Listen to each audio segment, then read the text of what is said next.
O anime começa nos arredores de uma mansão, com um garoto se perguntando o que significa enxergar, pois todos dizem para ele que ele não consegue enxergar. A mãe e o irmão se sentem mal por ele, e o pai explica que enxergar significa poder ver cores e formas, mas que os olhos dele foram afetados pela cicatriz deixada pelo cavaleiro sagrado Istoa, e que ele deve se orgulhar disso. Kunon aceita, mas comenta com as empregadas que, apesar de serem cicatrizes heróicas, é uma pena ele não poder enxergar. Ele então se pergunta se o motivo de ser tratado como um coitado é o fato de não poder enxergar. Um tempo depois, uma das empregadas avisa que a professora Jenny chegou e o conduz até ela. Kunon comenta que estudar magia é muito chato, e a empregada diz que ele deve aproveitar essa oportunidade, pois ele tem o brasão da água, e ter a capacidade de usar magia é algo incrível. Ao chegar, a professora se apresenta a Kunon, dizendo que, a partir daquele momento, será a professora dele de magia, e que se chama Jenny Kors. Kunon usa uma magia chamada Aori, e consegue formar uma bola de água.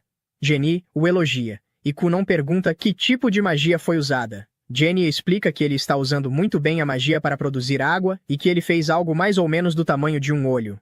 Quando Kunon põe as mãos no olho, ela se desculpa, dizendo que queria apenas simplificar para que ele pudesse entender. Kunon comenta que é mais ou menos do tamanho de onde ele está tocando e diz que talvez possa criar um olho para si com magia. No dia seguinte, Kunon está tomando café da manhã e começa a tocar nas coisas que costuma comer todos os dias, pois está curioso para saber como elas são. Ele se pergunta o que é a coisa suculenta que está comendo, e a empregada responde que é alface. Kunon pergunta o que tem no pão dele, e a empregada responde que é mostarda. Ele pega um pedaço de fruta e comenta que é maçã, mas na verdade é ameixa, e pergunta o que é aquilo. A empregada responde que, como ele começou a comer muitas coisas, está preparando mais variedades. Kunon comenta que queria saber o que está comendo, mas como há coisas demais na mesa, não consegue sentir o cheiro do que está em sua mão.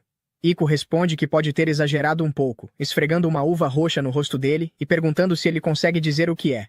Kunon então ameaça reduzir o salário dela, e Iko para de perturbá-lo, dizendo que se empolgou. Mais tarde, ele está sentado com uma professora, e ela pergunta qual livro ele quer que ela leia para ele. Kunon pede para que ela leia uma história do cavaleiro sagrado Istoa. Ela se surpreende e olha para Iko, que confirma. A professora concorda, mas pede que ele avise caso se sinta mal. Kunon diz que ficará bem, pois está ansioso para aprender sobre muitas coisas. Então é explicado que, tempos atrás, uma grande guerra eclodiu entre os heróis do mundo humano e o Lorde Demônio. O herói, Istoa Ruglia, conseguiu derrotar com sucesso o Lorde Demônio, mas perdeu um braço e uma perna na batalha. Após a guerra, os descendentes de Istoa às vezes são crianças que nascem faltando algo, podendo ser um braço, uma perna ou até mesmo a visão. As pessoas consideram essas crianças como o retorno de um herói, chamando isso de cicatrizes do herói. Kunon, porém, não se considera isso, pois ele é ele mesmo, e a magia que usa é a própria magia dele. Ele então duplica as bolas de água e Iko grita animada que está perfeito, tanto o controle da magia quanto o formato. Kunon pensa que, se controlar a magia perfeitamente, talvez possa até criar olhos para si. Iko diz que ele pode ser um mago raro. Kunon desfaz a magia e cai no chão, dizendo que é muito cansativo e que ainda está longe de alcançar seu objetivo, pois sua magia ainda não é suficiente. Sua empregada entende tudo errado e pergunta se o amor dela por ele não é suficiente, já que se dedica tanto a ele, chegando a sugerir que poderiam dormir juntos. Kunon rejeita na hora, comentando que não tem conhecimento nem força física suficientes para criar magia de alto nível. Iko diz que ele só tem 7 anos e que está apenas começando, fazendo Kunon responder que já está atrasado, pois desmaia usando apenas magia básica. Iko diz que aumentar de repente a quantidade de comida não é bom para o corpo, e que ele deve se acostumar aos poucos. Kunon comenta que deseja criar mais músculos, mas que para ele, andar e correr não é viável. Iko então pergunta por que ele não treina golpes com a espada, e Kunon gosta da ideia. Iko diz para ele procurar um professor adequado, e sai dizendo que vai falar com o patrão. Kunon agradece pela ajuda, e ela comenta que gostaria de um aumento, o que é rejeitado na hora, pois Kunon diz que ela faz muito barulho durante o treinamento mágico. Iko responde que ainda bem que ele ouviu, pois, se tivesse ignorado, ela teria feito ele chorar à noite na cama. No dia seguinte, quando Jenny chega para a aula de magia, vê Kunon treinando com a espada. Iko percebe a presença dela e avisa Kunon que a professora de magia chegou. Ele cumprimenta o professor de esgrima e diz que por hoje é tudo, pois está na hora da próxima aula. Kunon agradece ao mestre Ouro. Jenny se aproxima, achando interessante o interesse dele por esgrima. Kunon comenta que, para usar magia, é necessário conhecimento e força física, deixando Jenny impressionada com a mudança dele. Ela pergunta se ele quer fazer uma pausa antes de começar a aula de magia, e Kunon responde que está bem. Jenny pede para ele revisar a magia que aprendeu da última vez, chamada Aori, dizendo que não tem problema ele começar de onde se lembrar. Kunon usa a magia, criando diversas bolas de água, deixando Jenny chocada. Iko começa a gritar que o Kunon dela é maravilhoso. Jenny não consegue acreditar no que está vendo, pois só ensinou um pouco a ele. E o que vê agora é um avanço totalmente próprio. Ela passa a achá-lo assustador. Em outro lugar, vemos uma empregada dizendo a Mirika que sua carruagem está pronta. Mirika se pergunta se realmente precisa ir. A empregada pergunta se ela detesta tanto assim ir ver o noivo. Mirika se questiona se Kunon pensa da mesma forma que ela, pois ele sempre tem um rosto triste. A empregada comenta que é uma decisão tomada por Sua Majestade, o rei, e Mirika concorda em ir. Dentro da carruagem, ela continua resmungando, pois Kunon, que tem a cicatriz do herói, é precioso para o reino, e por esse motivo, arranjaram esse casamento político. Como ela é da família real, é seu dever, mas mesmo assim, é tediante. Toda vez ela pergunta do que ele gosta e o que poderiam fazer para brincar, mas ele sempre responde que não gosta de nada, com um rosto triste, dizendo que não consegue fazer nada e nem pode ir a lugar algum. Pensar que terá que ver aquele rosto sombrio pelo resto da vida é desanimador. Ao chegar na casa de Kunon, ela vê um garoto totalmente diferente. Kunon, sorrindo, cumprimenta a princesa Mirika, deixando-a em choque. Ela olha para Iko, que comenta desnecessariamente que a princesa está linda e que se ela fosse um homem grande, barbudo e de meia idade, não a deixaria em paz. Isso faz Mirika comentar que o exemplo é bem assustador. O que realmente chama a atenção dela, porém, é Kunon. Ele pergunta se está tudo bem e Mirika questiona o que aconteceu com ele. Kunon comenta que começou a gostar de magia, deixando Mirika confusa. Em seguida, ele pega sua varinha e invoca a magia Aori, encantando Mirika. Ela comenta que é muito bonita, e Kunon forma um arco-íris, impressionando-a ainda mais. Kunon pede desculpas por sempre deixá-la incomodada, e Mirika também se desculpa. Ele estende a mão, pedindo que ela escute o que ele tem a dizer, pois muitas coisas divertidas aconteceram. Ela pega a mão dele, e ambos saem para passear. À noite, voltando para casa, Mirika comenta que foi muito divertido e que está ansiosa para a próxima vez. Kunon pensa que foi a primeira vez que estendeu a mão para alguém. Iko diz que isso o torna um cavaleiro. Vemos então um flashback de Kunon perguntando como deveria interagir com a princesa Mirika, pois queria se tornar um homem digno dela. A professora diz que vai ensiná-lo sobre comportamentos e etiqueta da nobreza. Na mesma noite, Jenny está pensando no que deve fazer, pois não é normal um garoto conseguir manter 7 bolas de água ao mesmo tempo, algo que nem para ela é possível. Ela percebe que Kunon melhorou rápido demais e que agora não há mais nada que possa ensiná-lo. Jenny se pergunta se é hora de passar para a magia de nível intermediário, mas fecha o livro rapidamente quando alguém briga com ela por estar fazendo muito barulho na biblioteca. Jenny acha que crianças devem aprender apenas magia básica e que esse emprego deveria ser algo fácil, com um salário bem alto. Ela está com medo de aumentar o nível da magia, pois apesar de ser útil, não é algo seguro. Kunon só tem 7 anos, e é cedo demais para ele aprender magia avançada. Mesmo assim, ela está disposta a dar um jeito e continuar no trabalho pelo bem do próprio sustento. No dia seguinte, Jenny diz a Kunon que farão algo diferente, e ele responde que não tem problema. Ela então explica que a Ori, a magia que ele usa, é simplesmente a produção de água, e que agora vão analisar a natureza da magia. Kunon comenta que produzir água e fazê-la flutuar permite manter o formato esférico. Jenny o parabeniza por ter percebido isso. Ela explica que temperatura, viscosidade, componentes, cor, forma, brilho, aroma e sabor, quando analisados, mostram que existem vários tipos de magia, mesmo sendo todas do tipo água, elas podem ser muito diferentes. Jenny cria 2 bolas de água e pede para Kunon tocá-las. Ele toca ambas e percebe que uma está fria e a outra quente. Jenny explica que, ao adicionar arranjos à magia, cria-se originalidade. Kunon pergunta o que isso significa, e ela responde que isso é a individualidade decisiva de um mago, também podendo ser chamada de diferença de talento. Kunon pergunta se isso é a capacidade de alterar os detalhes da magia. Em seguida, ele invoca a magia Aori novamente, deixa a água cair dentro de uma xícara e pede para Iko experimentar. Ela pega a xícara e bebe, sentindo o sabor de maçã. Kunon diz que é a ameixa, se vingando dela.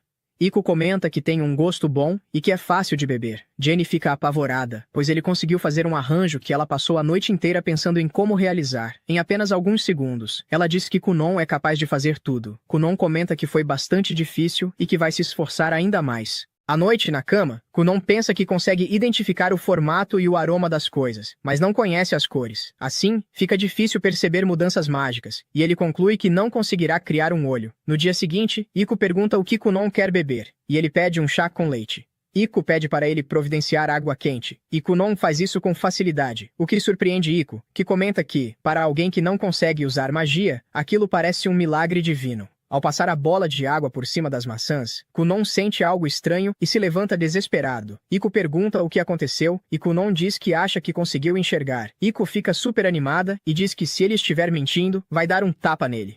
Kunon pede para ela se acalmar, dizendo que ainda não sabe ao certo e que provavelmente não enxergou de verdade. Iko puxa a bochecha dele, dizendo que ele precisa ter mais senso de humor, pois piadas de mau gosto assim são inaceitáveis. Kunon então diz que acha que conseguiu ver as cores através da magia. Ele pega uma maçã verde e pergunta se é correto dizer que aquilo é vermelho, e Iko responde que não. Ele pega outra e pergunta se aquela é vermelha, e Iko confirma, explicando que as cores e os nomes das cores ainda não correspondem para ele, pois ele nunca as viu antes. Kunon confirma, e Iko diz que maçãs verdes são verde claras, o que deixa Kunon ainda mais confuso com a explicação. Iko pergunta se ele sabe quantas maçãs tem no pote, e Kunon responde que são 5, 3 vermelhas e 2 verdes. Iko o abraça dizendo que é um milagre.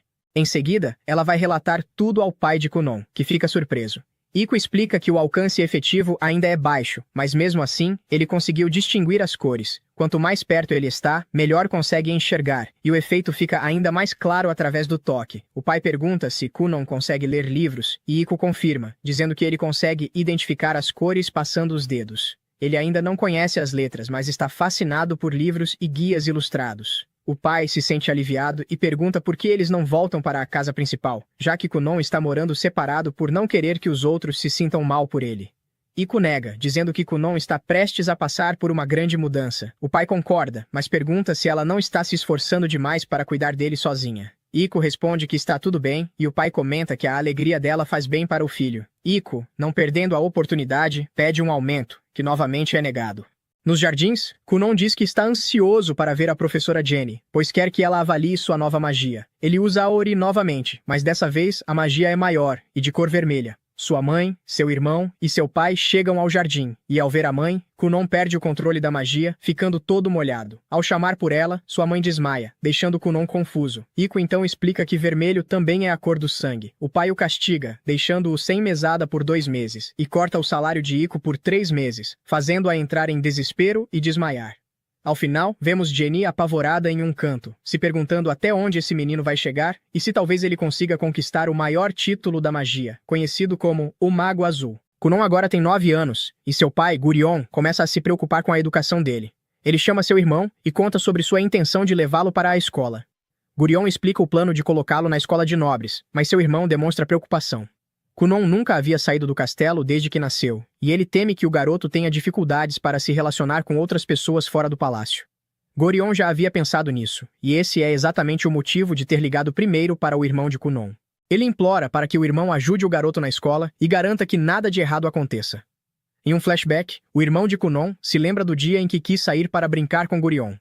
Naquele dia, Gurion estava preocupado porque Kunon não conseguia enxergar, mas o irmão o tranquilizou, dizendo que seguraria sua mão para garantir que ele não caísse. No entanto, assim que Kunon deu o segundo passo, sua perna escorregou e o irmão, por engano, soltou sua mão, o que infelizmente levou à queda de Kunon. É possível imaginar que Kunon não tenha mais confiado tanto em seu irmão depois disso. Ainda assim, sem sombra de dúvida, o irmão de Kunon garante a Gurion que irá segurar Kunon e assegurar que nada lhe aconteça. Enquanto isso, Kunon está com Iko, praticando sua magia como de costume. Ele treina hidromancia, uma magia usada para encontrar coisas perdidas. Iko brinca dizendo que ele deveria encontrar a juventude dela, e ele responde lembrando que ela já é tão alegre e jovem quanto deveria ser, não havendo necessidade disso. Quando ela pede que ele encontre seu futuro marido, ele responde dizendo que ela é uma jovem bonita e que vários homens fariam fila por ela. Ele mesmo se interessaria, se não fosse um nobre. A conversa divertida é interrompida com a chegada de Lady Flora. Como sempre, Lady Flora ensina a ele as coisas que deve saber. De repente, ela fica incomodada. O garoto agora tem 9 anos, ela já lhe ensinou muitas coisas e o educou para ser um cavalheiro. Ela se pergunta se não está cometendo um erro, e se não deveria tê-lo treinado para ser um homem mais alegre e descontraído. Kunon percebe que ela está perturbada e pergunta no que ela está pensando. Ao olhar para o quão fofo e adorável ele é, ela se sente feliz por ter participado da formação daquele menino tão adorável. Mais tarde, naquela noite, Iko leva Kunon até os aposentos principais. No caminho, ela sente muito frio e pede ajuda a Kunon. Sem hesitar, Kunon cria água morna para eles, e Iko se abraça à água em busca de conforto. A água está melhor do que todas as que ele já havia feito antes, e ela comenta animadamente o quanto aquilo é agradável. Ele também gosta dos elogios, mas diz que aquilo é apenas um protótipo. Ela realmente precisa de algo tão quente assim para ter uma boa noite de descanso, e ele começa a considerar fazer uma cama com a mesma densidade. Kunon está muito preocupado com o fato de Gurion tê-los chamado. Ele se pergunta se fez algo errado, mas Iko o tranquiliza, dizendo que não há nada de errado e lembrando que ele aprendeu com as lições de sangue e não fez nada de errado. Enquanto caminham, ele lembra a ela que só fez aquilo porque ela pediu que ele desse tudo de si. Ela também não odeia o que ele fez, mas Gurion odeia, então a opinião deles não importa. Eles chegam ao castelo e o servo os cumprimenta. Ele menciona o irmão, Ixlo, e o reconhece imediatamente. Ele cumprimenta o irmão e o acompanha até o quarto dos pais. No caminho, Ixlo pergunta se Kunon precisa que ele segure sua mão, mas Kunon diz que não. Ele cresceu e agora entende o ambiente ao seu redor, conseguindo andar sozinho. Ixlo se lembra dos dias em que segurava a mão de Kunon e ver o irmão crescer tanto o deixa animado. Kunon percebe que o irmão está pensativo e pergunta o que houve, mas Ixlo diz que não é nada importante. Eles chegam ao quarto dos pais e Gurion conta a Kunon o que a senhorita Flora lhe informou. Ele completou todas as lições do ensino básico, o que é algo notável. No entanto, agora ele precisa frequentar a escola de nobres. Gurion explica que todo nobre deve frequentar essa escola, pois faz parte das exigências. Porém, devido à condição especial de Kunon, eles haviam conseguido permissão do rei para treiná-lo em casa. Ainda assim, ele ficaria em desvantagem se nunca fosse à escola, então deveria considerar essa possibilidade. Kunon se recusa veementemente. Ele diz ao pai que não tem interesse e que, como não é obrigatório, não quer ir. Ele começa a pensar que o pai apenas quer se livrar dele e pergunta se Gurion está bravo por causa de sua mesada, já que sempre reclamou que ele gastava demais. Gurion insiste que não é isso. Ele afirma que é apenas algo necessário para um nobre. Kunon pergunta novamente se é por causa do último incidente com sangue, mas Gurion nega. Sua mãe e Ixlo tentam acalmar a situação difícil, sem sucesso. Quando Kunon finalmente se acalma, Gurion explica que o motivo para ele ir é que nobres que não frequentam a escola sempre ficam em desvantagem, e sua noiva, Mirika, seria menosprezada se ele não fosse. Diante disso, Kunon muda de ideia e aceita ir. Gurion informa que ele não precisará ir por muito tempo, apenas para fazer as provas. São apenas 4 exames, e ele irá apenas 4 vezes, uma para cada exame. Mirika e Ixlo também farão os exames, então irão juntos. Sua mãe fica feliz por ele ter aceitado e começa imediatamente a prepará-lo para a escola. Quando Kunon sai com a mãe, Gurion chama Ixlo de lado e o alerta sobre a possibilidade de que outros nobres, ao verem Mirika e Kunon juntos, possam sentir inveja. Ixlo garante ao pai que irá protegê-los e ficar ao lado deles. Mais tarde, Kunon encontra Mirika e conta a ela as novidades. Ela fica animada por ir à escola com ele, mas Kunon se preocupa com a forma como nobres interessados nela possam tratá-lo.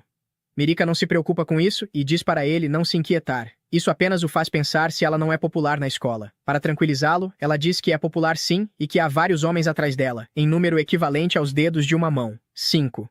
Agora, ele tem confiança em si mesmo, então não tem mais nenhum problema. O uniforme de Kunon fica pronto. Ele o veste e parece alguém da realeza. Iko brinca com ele e Kunon responde como de costume. Sua resposta surpreende quem nunca o tinha visto tão alegre antes.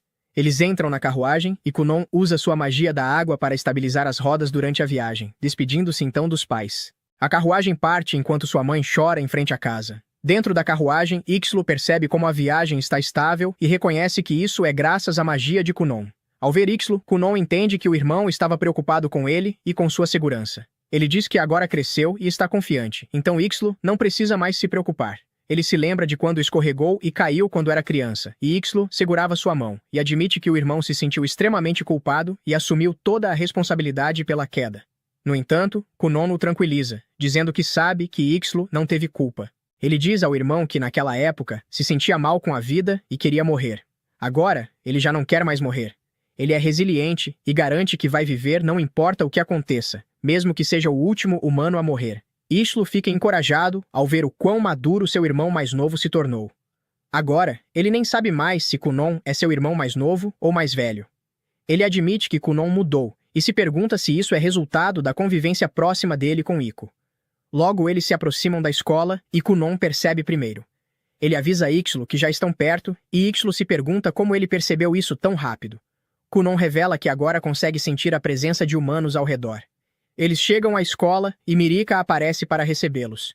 Ela elogia o quão bonito está o uniforme dele e o clima alegre entre os dois faz Ixlo se perguntar por que estão tão felizes. Mirika se move para guiá-los para dentro da escola, mas Kunon dá um passo para trás. Ele usa sua magia para ler os sons e sentimentos ao redor e percebe que há várias pessoas ali. Ele sabe que, se fosse seu antigo eu, teria recuado e voltado para casa. Mas agora, ele não vai parar, e não será um covarde. Ele se vira para Mirika e pergunta se ela poderia lhe conceder a honra de ser a dama entre eles naquele dia. Ele pede que ela segure sua mão e o conduza para dentro da escola. Na escola, a professora Cast, uma das docentes, aguarda a chegada de Kunon. Ela está inquieta, pois sabe que Kunon carrega a cicatriz do herói, e não tem certeza se possui capacidade para cuidar de uma criança assim, já que recebeu a ordem de guiá-lo pela escola.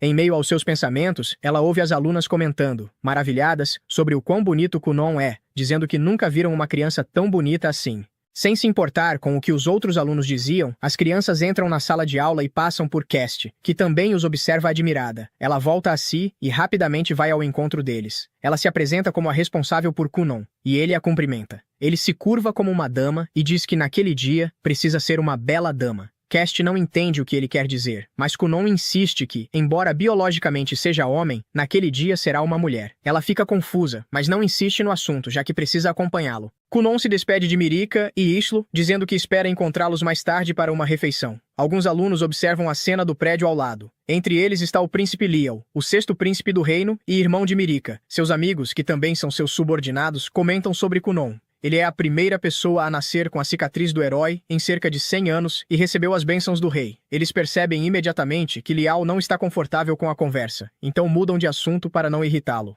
Cast leva Kunon até a sala de aula e pergunta se ele já ouviu falar do exame de avanço. Ela explica que existem 5 desses exames e que, embora normalmente sejam feitos ao longo de um longo período, ela recebeu ordens do rei e de Gurion para que Kunon realizasse os 5 em um curto espaço de tempo. Kunon também sabe disso, e reconhece que se trata de nepotismo. Ele diz a Cast que seu pai e o rei são amigos próximos, e foi por isso que fizeram essa exceção por ele. Ainda assim, ele sabe que isso é errado e vai contra a integridade da escola. Cast não tem interesse em conversas que envolvam política da cidade, então diz a ele que apenas faça o exame e pare de falar. No entanto, Kunon não para. Ele continua falando até terminar a prova. Cast recolhe os testes e vai corrigi-los. Ela fica completamente chocada ao perceber que ele acertou todas as questões, sem errar nenhuma. Depois disso, Kunon se encontra com Mirika para almoçarem juntos. Porém, antes de chegarem ao refeitório, Liao aparece com seus subordinados. Ele pergunta para confirmar se Kunon realmente recebeu a bênção do rei. Mirika fica visivelmente nervosa, e Kunon percebe isso, embora não saiba quem o garoto é.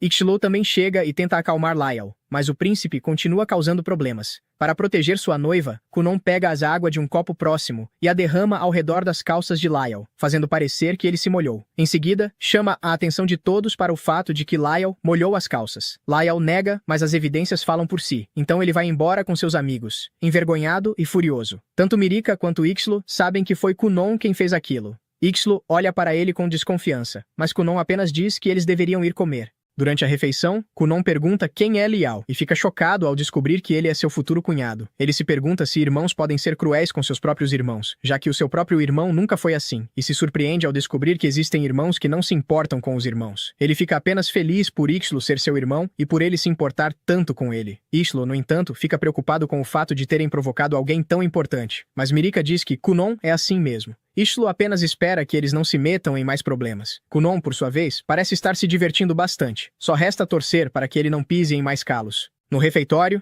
Kunon pergunta a Mirika por que o príncipe Lail se colocou em seu caminho sem esconder sua natureza violenta. Ela responde que ele apareceu para pressioná-lo. Ela comenta que seu irmão é o 6º príncipe e ela a 9ª princesa. Por isso, sua posição é inferior na hierarquia real, mas seu noivo é o mago que carrega a cicatriz do herói. Seu status subiu rapidamente. Agora que Kunon se tornou conhecido, eles ficarão acima da alta sociedade. Mas além de tudo isso, Mirika está feliz por ser sua noiva, e Kunon também, sugerindo que quando vir o rei, ele se ajoelhe em sinal de gratidão. Dito isso, ele quer ir se desculpar com Liu, mas nem Io nem Mirika permitem. Em seguida, passamos para a professora.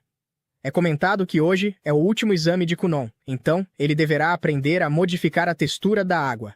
Kunon transforma a água em gelo, mas a sensação é como a de uma maçã, e Jane sugere que ele toque em várias coisas para reproduzir a textura.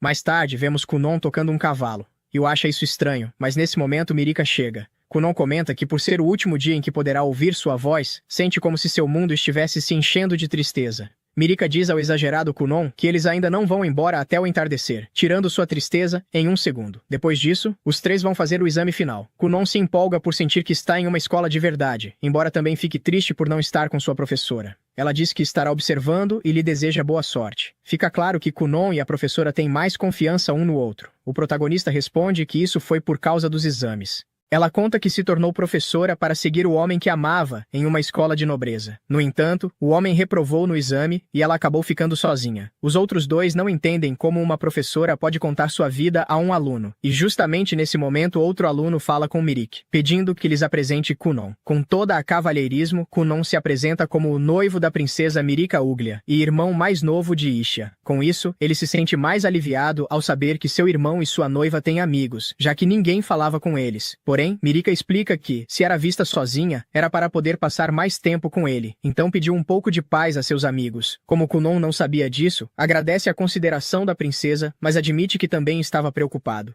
Obviamente, ele não podia perguntar se eles não tinham amigos ou se estavam sozinhos na escola.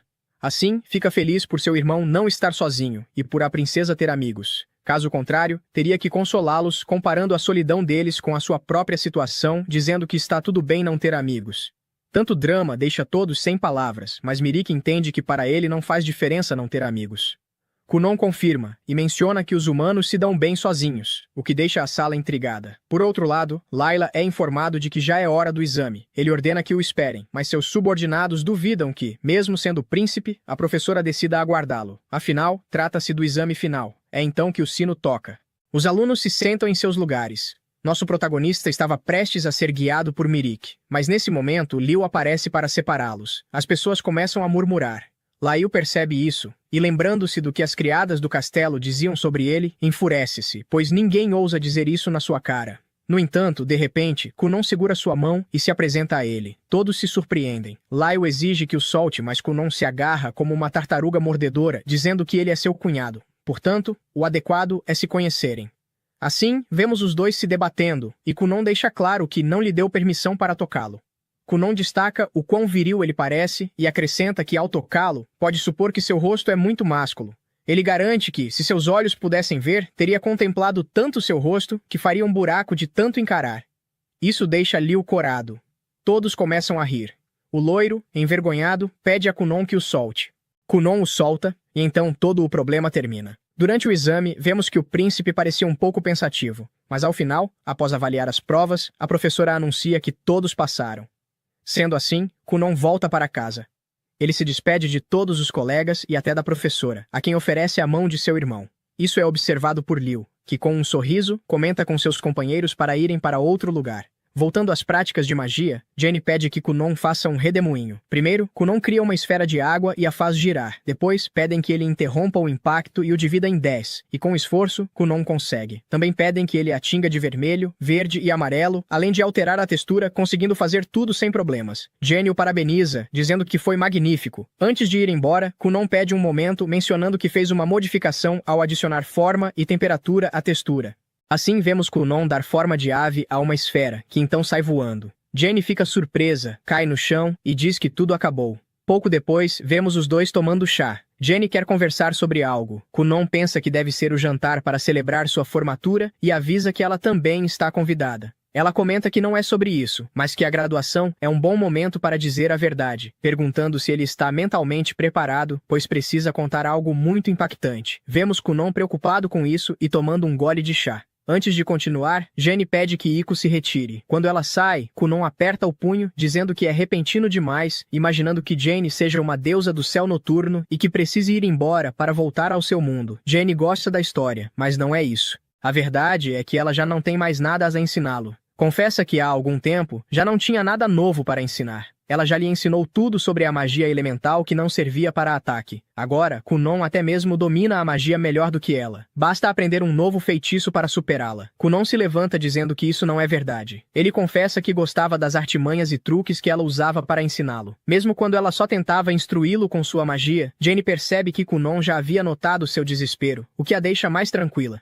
Kunon diz que sua magia se expandiu graças às artimanhas dela, lembrando quando Jenny falou sobre Aori, comparando a esfera que criou a um globo ocular para Kunon. Aquela interação foi a única coisa que lhe deu vontade de viver. Ela o salvou. Por isso, se ela está se demitindo porque o salário que recebe é baixo, ele dirá ao pai para aumentar o pagamento dela. Ela insiste que, na verdade, se sente mal porque recebe muito mais do que merece e que não merece tanto por não estar fazendo nada. Ela se aproxima, segura seus ombros e diz que ele ficará melhor se tiver um professor realmente capaz para ensiná-lo, para que possa se tornar tão grandioso quanto deveria ser.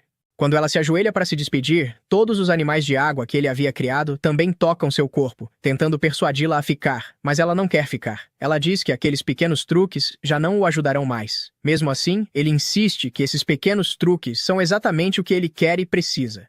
Se são tão importantes, por que ele continua chamando-os de truques, como se não tivessem valor? No fim, todos os seus pedidos e súplicas são em vão. Ela já havia tomado sua decisão e parte sem olhar para trás. Do lado de fora do castelo, ela olha para trás e admite que ele tem habilidade e talento para se tornar um feiticeiro extraordinário. Ela pensa em como ele trabalha duro e treina constantemente. Reconhece que ele começou em desvantagem por causa da maldição do herói que carregava, mas que conseguiu superar essa desvantagem e se tornar tão grandioso quanto é agora. Por isso, ela não perderá para ele e garantirá que também continuará evoluindo. Mais tarde, Iko encontra Kunan e o informa de que Lady Flora, sua professora do ensino básico, também foi embora. Ela explica que Flora saiu porque ele se formou e já não precisava mais de aulas elementares. Quando Kunan se pergunta por que Flora não esperou para se despedir dele, Iko revela que Flora disse que ficaria emocionada demais se tivesse que dizer adeus. Como um bom garoto, Kunan promete escrever para Flora e se despedir por carta. Iko sugere que, no conteúdo da carta, ele pergunte se Flora conhece algum homem bonito, bem pago e solteiro em seu círculo, para que Eko possa se casar. Ao descobrir que Iko também quer se casar e deixá-lo, Kunan fica de coração partido. Iko insiste que ele ficará bem sem ela, mas Kunan sente apenas que ficará como um órfão. Ginny o deixou, Flora o deixou, e agora Iko também quer se casar. Ele conclui que não perguntará nada a Flora sobre um homem. Durante o jantar com seus pais, ele conta que Ginny lhe pediu para encontrar um bom feiticeiro para ensiná-lo, pois ela não era mais boa o suficiente para ele. Então pergunta se eles conhecem algum feiticeiro talentoso que possam recomendar. Nesse momento, a memória de Isho traz à tona um feiticeiro sobre o qual ele ouvira falar na academia. Ele não lembra bem o nome, mas ao mencionar parte dele, sua mãe reconhece imediatamente.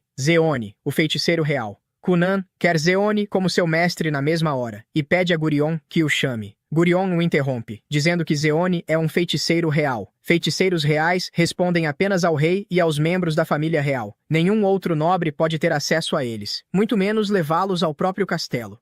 Kunan tenta convencer o pai, lembrando-o de sua relação próxima com o rei e perguntando se ele não poderia usar essa influência para conseguir Zeone. Quando Gurion insiste que é impossível, Kunan cria um plano. Ele acompanharia Gurion até o palácio, se perderia lá dentro e então, os feiticeiros reais o encontrariam e ele se tornaria aprendiz deles. Um plano claramente falho. Gurion não perde tempo em dizer que o plano é absurdo, mas sua mãe acredita nele. Ela se comove facilmente com os desejos de Kunan, e Gurion, por sua vez, se comove facilmente com os desejos da esposa. No fim, a mãe de Kunan consegue convencer Gurion a ao menos tentar falar com o rei. Embora não faça promessas, Gurion envia um pedido formal ao rei solicitando Zeone. No palácio, uma das princesas leva o pedido de Gurion ao grão-mestre. O grão-mestre se pergunta que tipo de nobre faria um pedido tão absurdo para ter um feiticeiro real como mestre. Porém, quando a princesa revela que o garoto é o noivo de sua irmã, o grão-mestre percebe imediatamente que se trata de Kunan, e seu queixo cai em choque. Alguns dias se passam desde então, e finalmente, Kunan recebe o chamado do Palácio Real para se apresentar ao feiticeiro real. Ele entra em uma carruagem ao lado de seu pai, que parece bem satisfeito com a forma como as coisas acabaram se desenrolando. Kunan comenta que a amizade entre o rei e seu pai deve ser bastante profunda para que ele estivesse disposto a atender a um pedido como aquele. Porém, seu pai responde que o verdadeiro motivo de terem recebido a oportunidade de se encontrar com o feiticeiro real é que o mago-chefe da corte demonstrou grande interesse em Kunan e em suas habilidades, querendo conhecê-lo pessoalmente. Em seguida, o pai pergunta que tipo de magia Kunan já consegue usar naquele ponto. Kunan imediatamente entoa um encantamento e cria uma pequena esfera de água, que rapidamente se transforma em um gato preto e se senta em seu colo. Seu pai fica maravilhado, dizendo que não consegue acreditar que algo assim possa ser alcançado por meio da magia e começa a acariciar o pequeno gatinho. Ele se surpreende ao perceber que o gato nem sequer parece mágico ou feito de água. Ao toque, é exatamente como qualquer outro gato comum que se poderia encontrar na rua. Kunan explica que só recentemente conseguiu dominar a aparência dos animais, pois antes disso apenas conseguia criar criaturas completamente transparentes. Mas, nas últimas tentativas, passou a conseguir mudar a cor dos animais como quiser. Seu pai começa a brincar com o gato, todo contente, e Kunon pergunta se eles não deveriam adotar um gato de verdade para casa. Como um pai típico, ele se recusa, alegando que um gato faria muita bagunça pela casa. Além disso, ele poderia acabar tropeçando nele e se machucando. Para completar, afirma que a mãe de Kunon prefere cachorros de qualquer forma, então ele realmente não tem escolha quando o assunto é outro animal. Logo depois, eles entram na capital e são imediatamente recebidos por uma garota de cabelos prateados chamada Resha, a segunda princesa do reino e irmã mais velha de Mirika. Kunon a cumprimenta calorosamente, dizendo que é muito afortunado por ter uma mulher tão bonita como ela como cunhada. Seu pai se pergunta se o filho é do tipo das ruas, mas decide pensar nisso depois. Resha sorri e comenta que ouviu muitas coisas sobre Kunon por meio de sua irmã mais nova e que adoraria ter uma longa conversa com ele. Ela também percebe o gato e pergunta se ele precisa de algum tipo de comida especial. No entanto, no momento em que o pai de Kunon coloca o gato de volta no chão, Kunon encerra o feitiço e o gato volta a ser apenas uma poça de água. Resha percebe então que Kunon é muito mais habilidoso do que ela havia imaginado inicialmente. Enquanto o pai fica um pouco triste por não ter tido a chance de dar um nome ao gato, Resha se oferece para levar Kunon até a Torre Negra. O pai diz que também vai conversar com o rei, e talvez depois voltar para casa. Kunon pede para ele não se preocupar, pois depois de visitar a Torre Negra, pretende ir ver Mirika e talvez levá-la para um encontro. Seu pai diz para ele aproveitar o tempo e promete providenciar uma carruagem sempre que decidir voltar para casa. Resha então leva Kunon até a Torre Negra, e no caminho pergunta se ele está confortável andando ou se precisa de alguma ajuda. Kunon responde que está perfeitamente bem e começa imediatamente a fazer uma série de perguntas que a deixam confusa, pois todas são de um nível comparável às teorias de Stephen Hawking quando se trata de magia. Ela diz que não consegue ter uma discussão tão avançada enquanto caminha e pergunta se ele sabe quantos filhos o rei atual tem. Kunon nunca havia pensado nisso até então. Resha então revela que o rei é um verdadeiro galã, e gerou, um após o outro, 7 príncipes e 10 princesas. Ela é a segunda princesa, enquanto Mirika é a nona. Mais interessante ainda é o fato de que, nesse país, a sucessão do trono não funciona da forma tradicional, em que o trono passa automaticamente para o filho mais velho. Ali, eles seguem algo chamado meritocracia, em que todos os príncipes e princesas são avaliados com base em suas habilidades e méritos, que podem variar de acordo com seus talentos e o nível de dedicação que demonstram a uma determinada arte. Isso significa que até mesmo o príncipe ou princesa mais jovem tem a mesma chance de conquistar o trono, independentemente da idade. Ela também conta que ela própria já abriu mão de seu direito ao trono nessa sucessão ao escolher se tornar uma maga, dedicando-se agora a aprimorar suas habilidades para se tornar uma das melhores feiticeiras do país. Enquanto caminhavam pelo corredor, uma sensação repentina atrai Kunon até uma janela, onde ele olha distraidamente na direção de uma torre escura, de onde consegue sentir a presença de todo tipo de seres mágicos diferentes. Logo depois, Resha lhe diz algo muito importante, pois acredita que existe uma pequena possibilidade de ele acabar sendo arrastado inutilmente para a disputa pela sucessão. Ela o aconselha a não se filiar a nenhuma facção até ter certeza de sua decisão e também a nunca dizer nada que possa ser usado contra ele para manchar sua imagem. Em troca de conselhos tão valiosos, Kunon decide retribuir, mostrando a ela sua técnica especial de magia. Ele congela uma fina camada de água sob seus sapatos, criando uma película de gelo que lhes permite basicamente patinar. Ela adora a ideia e imediatamente pede para experimentar. Kunon rapidamente usa a magia nela também, e então os dois começam a deslizar pelos corredores como dois completos malucos, enquanto os guardas tentam persegui-los, já que não podem permitir que Resha se machuque. Infelizmente, para os guardas, Resha e Kunon são muito mais rápidos e conseguem escapar deles. Porém, a sorte logo acaba quando um cavaleiro avista os dois e começa a persegui-los. Kunon pergunta se não deveriam parar, mas Resha está se divertindo demais e diz que provavelmente conseguem despistar o cavaleiro. É aí que eles se enganam, pois o cavaleiro consegue alcançá-los e os leva para o jardim, onde recebem uma bela bronca. Mais tarde, eles são escoltados até a torre, onde Kunon logo é apresentado a Rondimonde, o feiticeiro-chefe do reino. Kunon se sente humilde diante de sua presença, ao perceber o quão vasto o mundo realmente é. Antes, ele achava a magia de Resha impressionante, mas, comparada à de Rondimonde, parecia estar em um nível completamente diferente.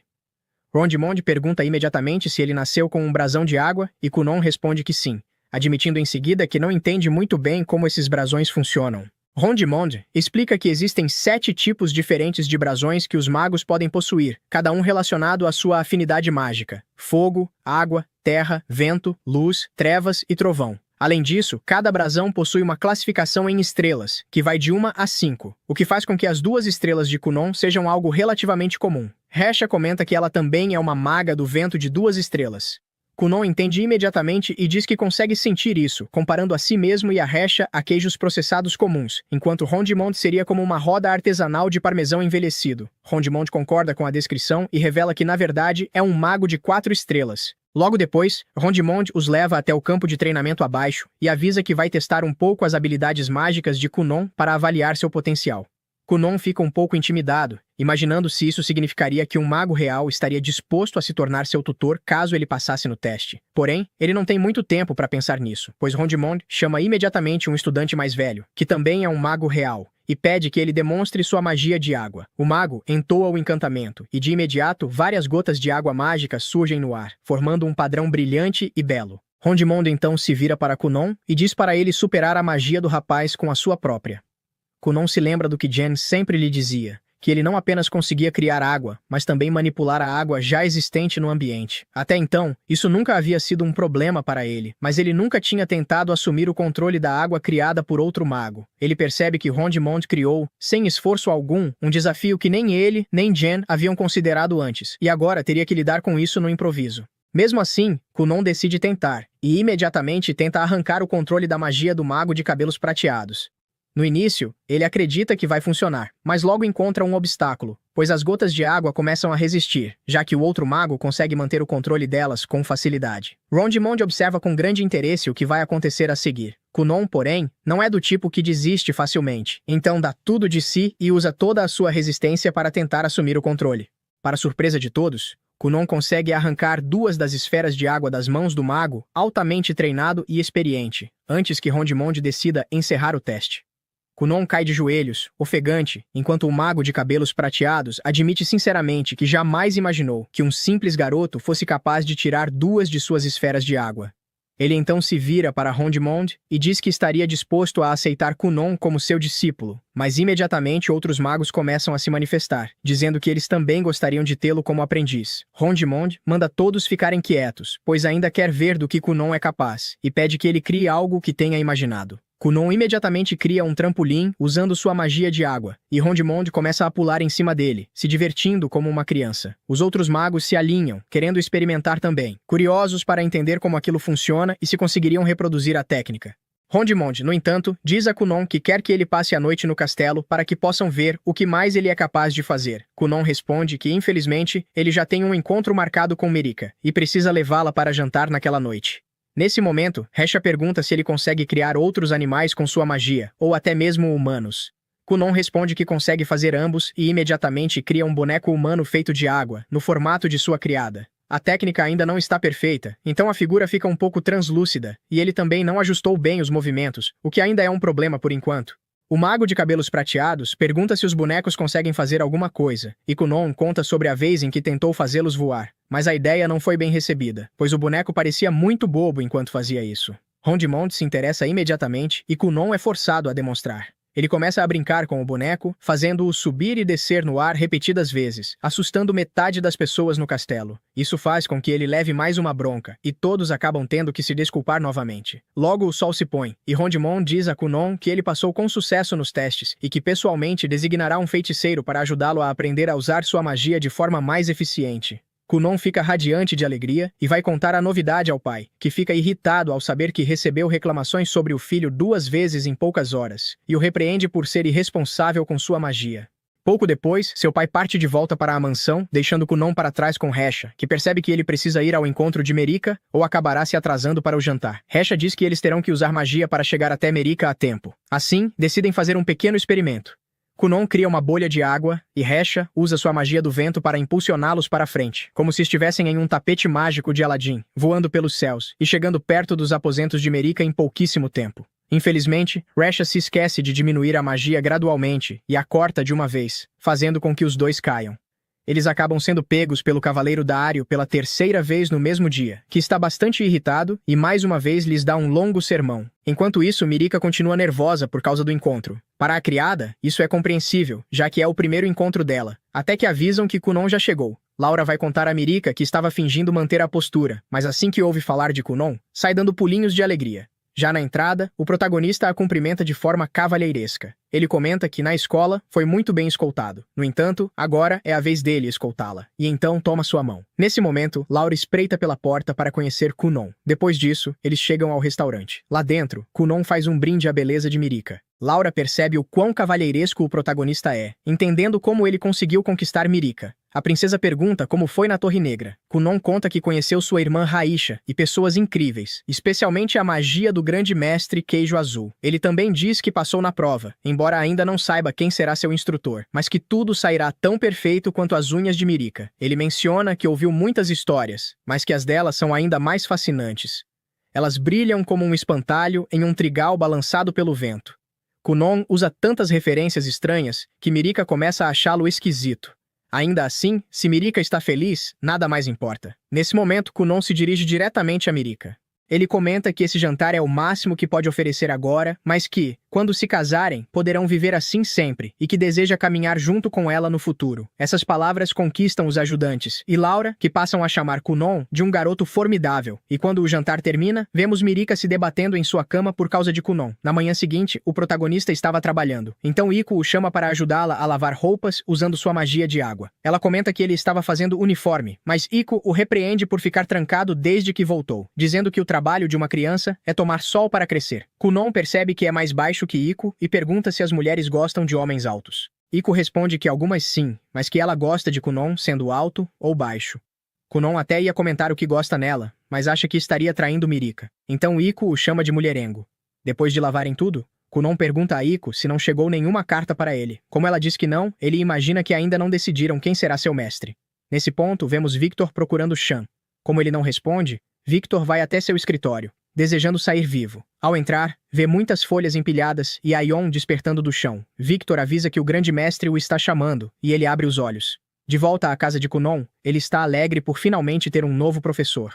Iko pergunta qual é o nome, e Kunon responde que se trata de Se-Fin-Roll. Iko fica animada ao ouvir isso, lembrando que ele é o famoso feiticeiro bonito de quem todos falam. Desesperada, pergunta ao protagonista o que fazer, pois precisa estar apresentável diante daquele cavalheiro. Kunon tenta reclamar por ela querer ficar bonita para outro homem que não seja ele. Mesmo assim, ele acaba concordando, dizendo que ela deve se arrumar imediatamente. Em outra cena, vemos Mirika se arrumando a pedido de Raisha. Ao terminar, elas seguem para a entrada do castelo. No corredor, porém, encontram suas outras duas irmãs, Everil e Lidália. Elas tentam intimidar Mera, mas Risha a protege e coloca as duas em seu lugar, fazendo-as se afastar.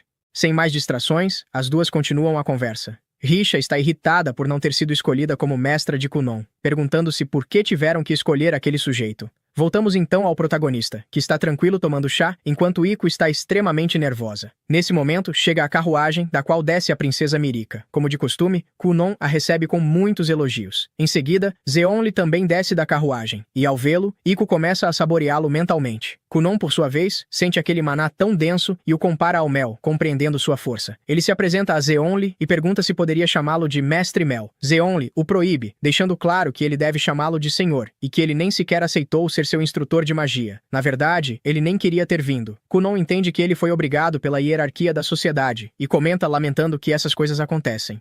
Zeonli menciona que o velho Londimod disse para ele vir porque havia um moleque interessante, então ele veio. Kunon pergunta se foi o grande mestre Queijo Azul quem enviou o mestre Mel. Esses apelidos irritam Zeonli. Vendo a situação, Dario intervém. Kunon o reconhece e agradece por tê-los ajudado no outro dia. Surpresa, Mirika pergunta ao protagonista se eles se conhecem.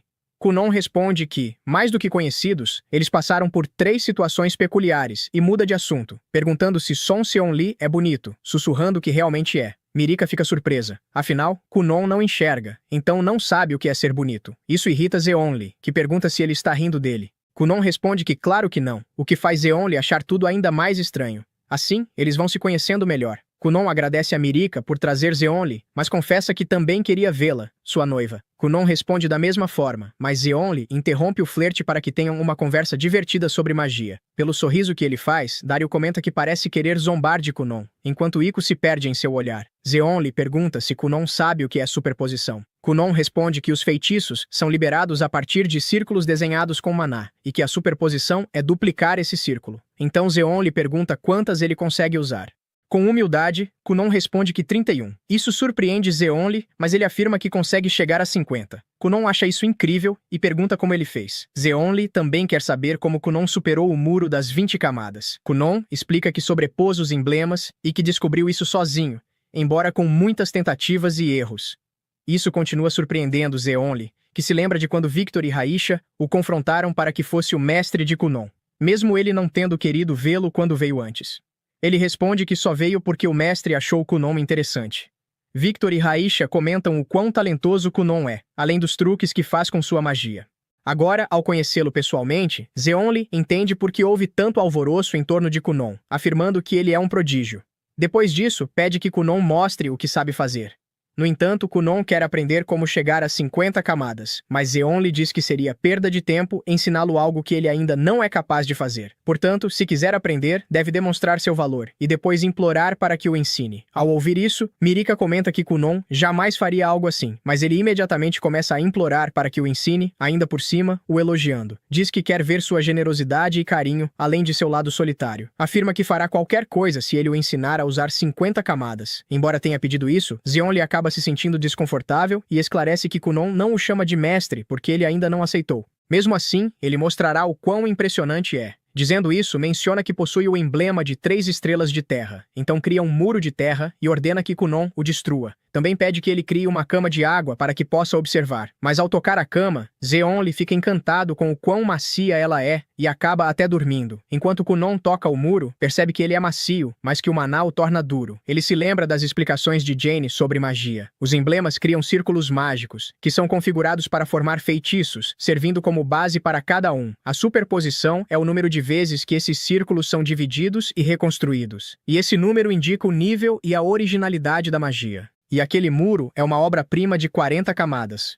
Mirika fica impressionada com a concentração de Kunon, mas então ele sugere que conversem um pouco. Mirika questiona se isso é uma boa ideia. O protagonista a tranquiliza, dizendo que esperarão até ele acordar. Mesmo assim, Mirika se mostra preocupada. Ainda assim, Kunon diz que ela não precisa se preocupar, pois ele pode destruir o muro em um instante. À tarde, Zeonli acorda. Ao cair da cama de água, pergunta quanto tempo dormiu. Dario informa que foram 2 horas. Ele então se levanta e pergunta ao protagonista por que ele está tão tranquilo, se acaso desistiu. Kunon responde que de forma alguma, apenas estava esperando ele acordar. Então o vemos lançar uma magia e uma grande quantidade de espuma começa a cobrir o muro. O protagonista explica que, como é um muro de terra, ele se torna frágil ao absorver muita água, comparando isso a um pão duro. Zeonli sorri. Diz que Kunon acertou em tudo, menos no propósito do pão duro, mas pergunta por que ele usou o robô, questionando se sua especialidade não é a Ori. Kunon responde que ele tem razão, mas achou que seria mais fácil assim. Zeonli reconhece sua engenhosidade. Kunon considera isso como uma aceitação para ser seu discípulo. No entanto, Zeonli se irrita com sua precipitação, embora no fim acabe aceitando-o como discípulo.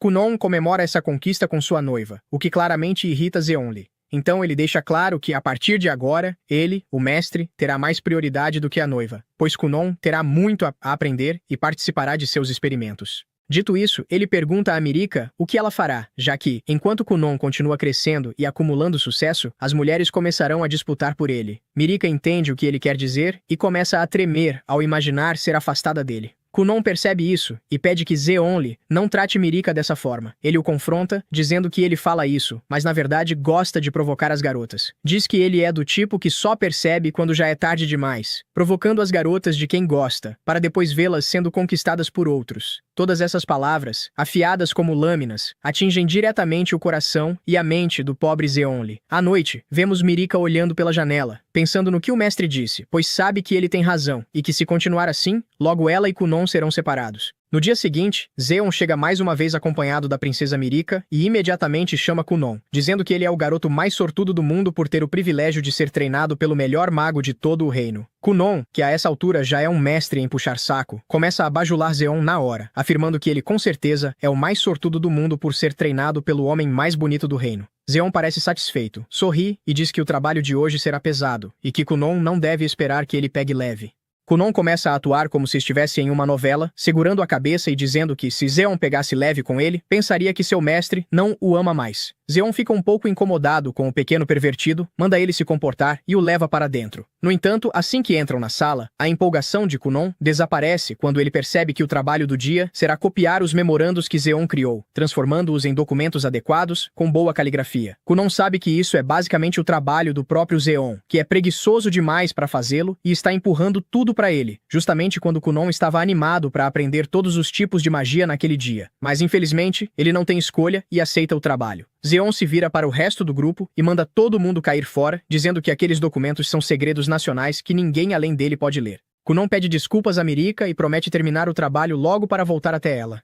Mirika sorri e sai da sala junto com os outros. Depois disso, Zeon se vira para Kunon e pede que ele crie a cama de água que fez no dia anterior. Kunon usa sua magia imediatamente e cria uma cama de água confortável e quentinha. Sem dizer uma palavra, Zeon se joga em cima dela e cai em um sono profundo.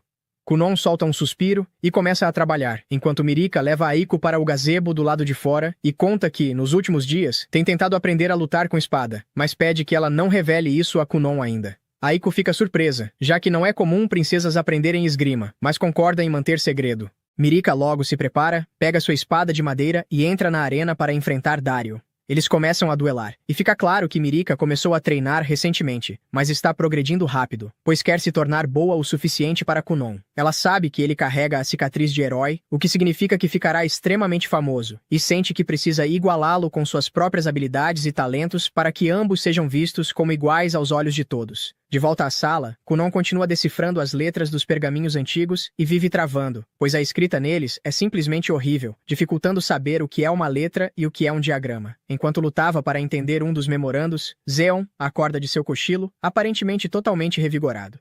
Ele então volta sua atenção para Kunon e pergunta até onde ele chegou com a tarefa. Kunon responde que já está quase na metade. Em vez de elogiá-lo, porém, Zeon começa a provocar, dizendo que até uma pessoa cega trabalharia mais rápido do que ele. Kunon rebate, afirmando que qualquer um ficaria cego tentando ler aquela caligrafia. Ele diz que até uma minhoca coberta de lama e arrastada sobre o papel teria uma escrita melhor. Zeon manda ele não comparar seu trabalho magistral a uma simples minhoca, mas Kunon responde que com certeza vai mandar uma fatura por todo o trabalho extra que está sendo forçado a fazer. Zeon o adverte para não ficar esperto demais, já que ele está sendo treinado naquele exato momento. Kunon fica surpreso, mas Zeon explica que aquilo que se lê em um livro fica apenas como informação no cérebro e acaba sendo esquecido com o tempo. Já aquilo que o cérebro precisa interpretar e que as mãos anotam acaba se fixando nas partes mais profundas da mente, sendo gravado como conhecimento difícil de esquecer. Kunon finalmente entende o motivo do encerar e desencerar, e agradece pelo treinamento. Logo a noite chega, e Zeon se prepara para ir embora mais uma vez. Ele diz a Kunon para terminar todo o trabalho restante antes da próxima visita. Mas, antes que Zeon saia, Kunon o interrompe e pergunta sobre aqueles diagramas estranhos em um dos memorandos, que pareciam um feitiço.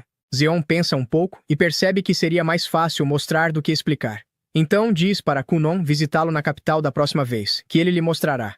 Kunon fica animado e logo se vira para a princesa, dizendo que em breve haverá novamente. No dia seguinte, ele retorna à capital e se prepara para entrar mais uma vez na Torre Negra. Ele acaba cercado pelos magos reais, felizes em vê-lo de volta, que começam a fazer todo tipo de pergunta. Antes mesmo que Kunon consiga responder, Zeon aparece e manda ele segui-lo para dentro. Ri pergunta a Zeon por que diabos ele está levando Kunon para lá e, horrorizado, questiona se ele pretende levá-lo para a Sala dos Demônios.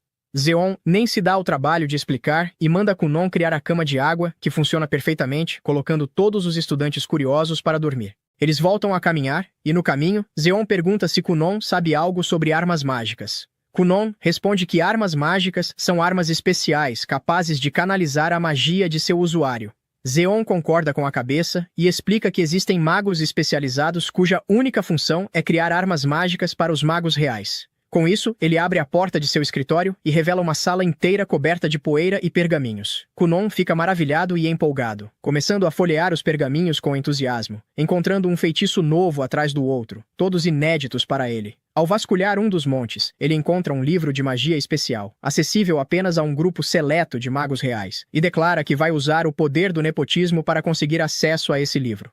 Ele se vira animado para Zeon e diz que quer morar ali para sempre. Zeon se vira e responde que ele não precisa viver ali, pois no futuro poderá ter tudo aquilo se quiser. Em seguida, ele direciona sua atenção para uma caixa à sua frente, explicando que vem trabalhando há alguns meses em uma ferramenta mágica especial, e o diagrama que Kunon havia visto no dia anterior era justamente o esboço dessa ferramenta. Kunon se aproxima e abre a caixa, apenas para encontrá-la vazia. Confuso, ele pergunta a Zeon o que exatamente aquilo faz. Zeon responde que está tentando criar um dispositivo capaz de lhes dar qualquer coisa que desejarem, sem precisar se mover. Por exemplo, se ele quisesse uma maçã, o dispositivo criaria uma para eles. Kunon diz que adoraria ter algo assim, especialmente para fazer panquecas. Zeon responde que, com a ajuda da magia de água de Kunon, ele finalmente pode iniciar a fase de testes do produto e lançá-lo no mercado. Zeon explica que sua magia de terra pode cuidar da estrutura externa, enquanto a magia de água de Kunon pode lidar com as partes internas delicadas e móveis do dispositivo. Kunon percebe que aquilo realmente pode fazer sucesso e concorda em trabalhar ao lado de Zeon. Logo depois, eles descem para almoçar, e é ali que o diretor dos magos conta a Kunon sobre a escola de magia e bruxaria, onde magos do mundo inteiro viajam para estudar. Kunon nunca tinha ouvido falar disso e fica empolgado com a ideia. Zeon diz para ele não pensar demais nisso. No momento, apenas magos acima de 12 anos podem se matricular.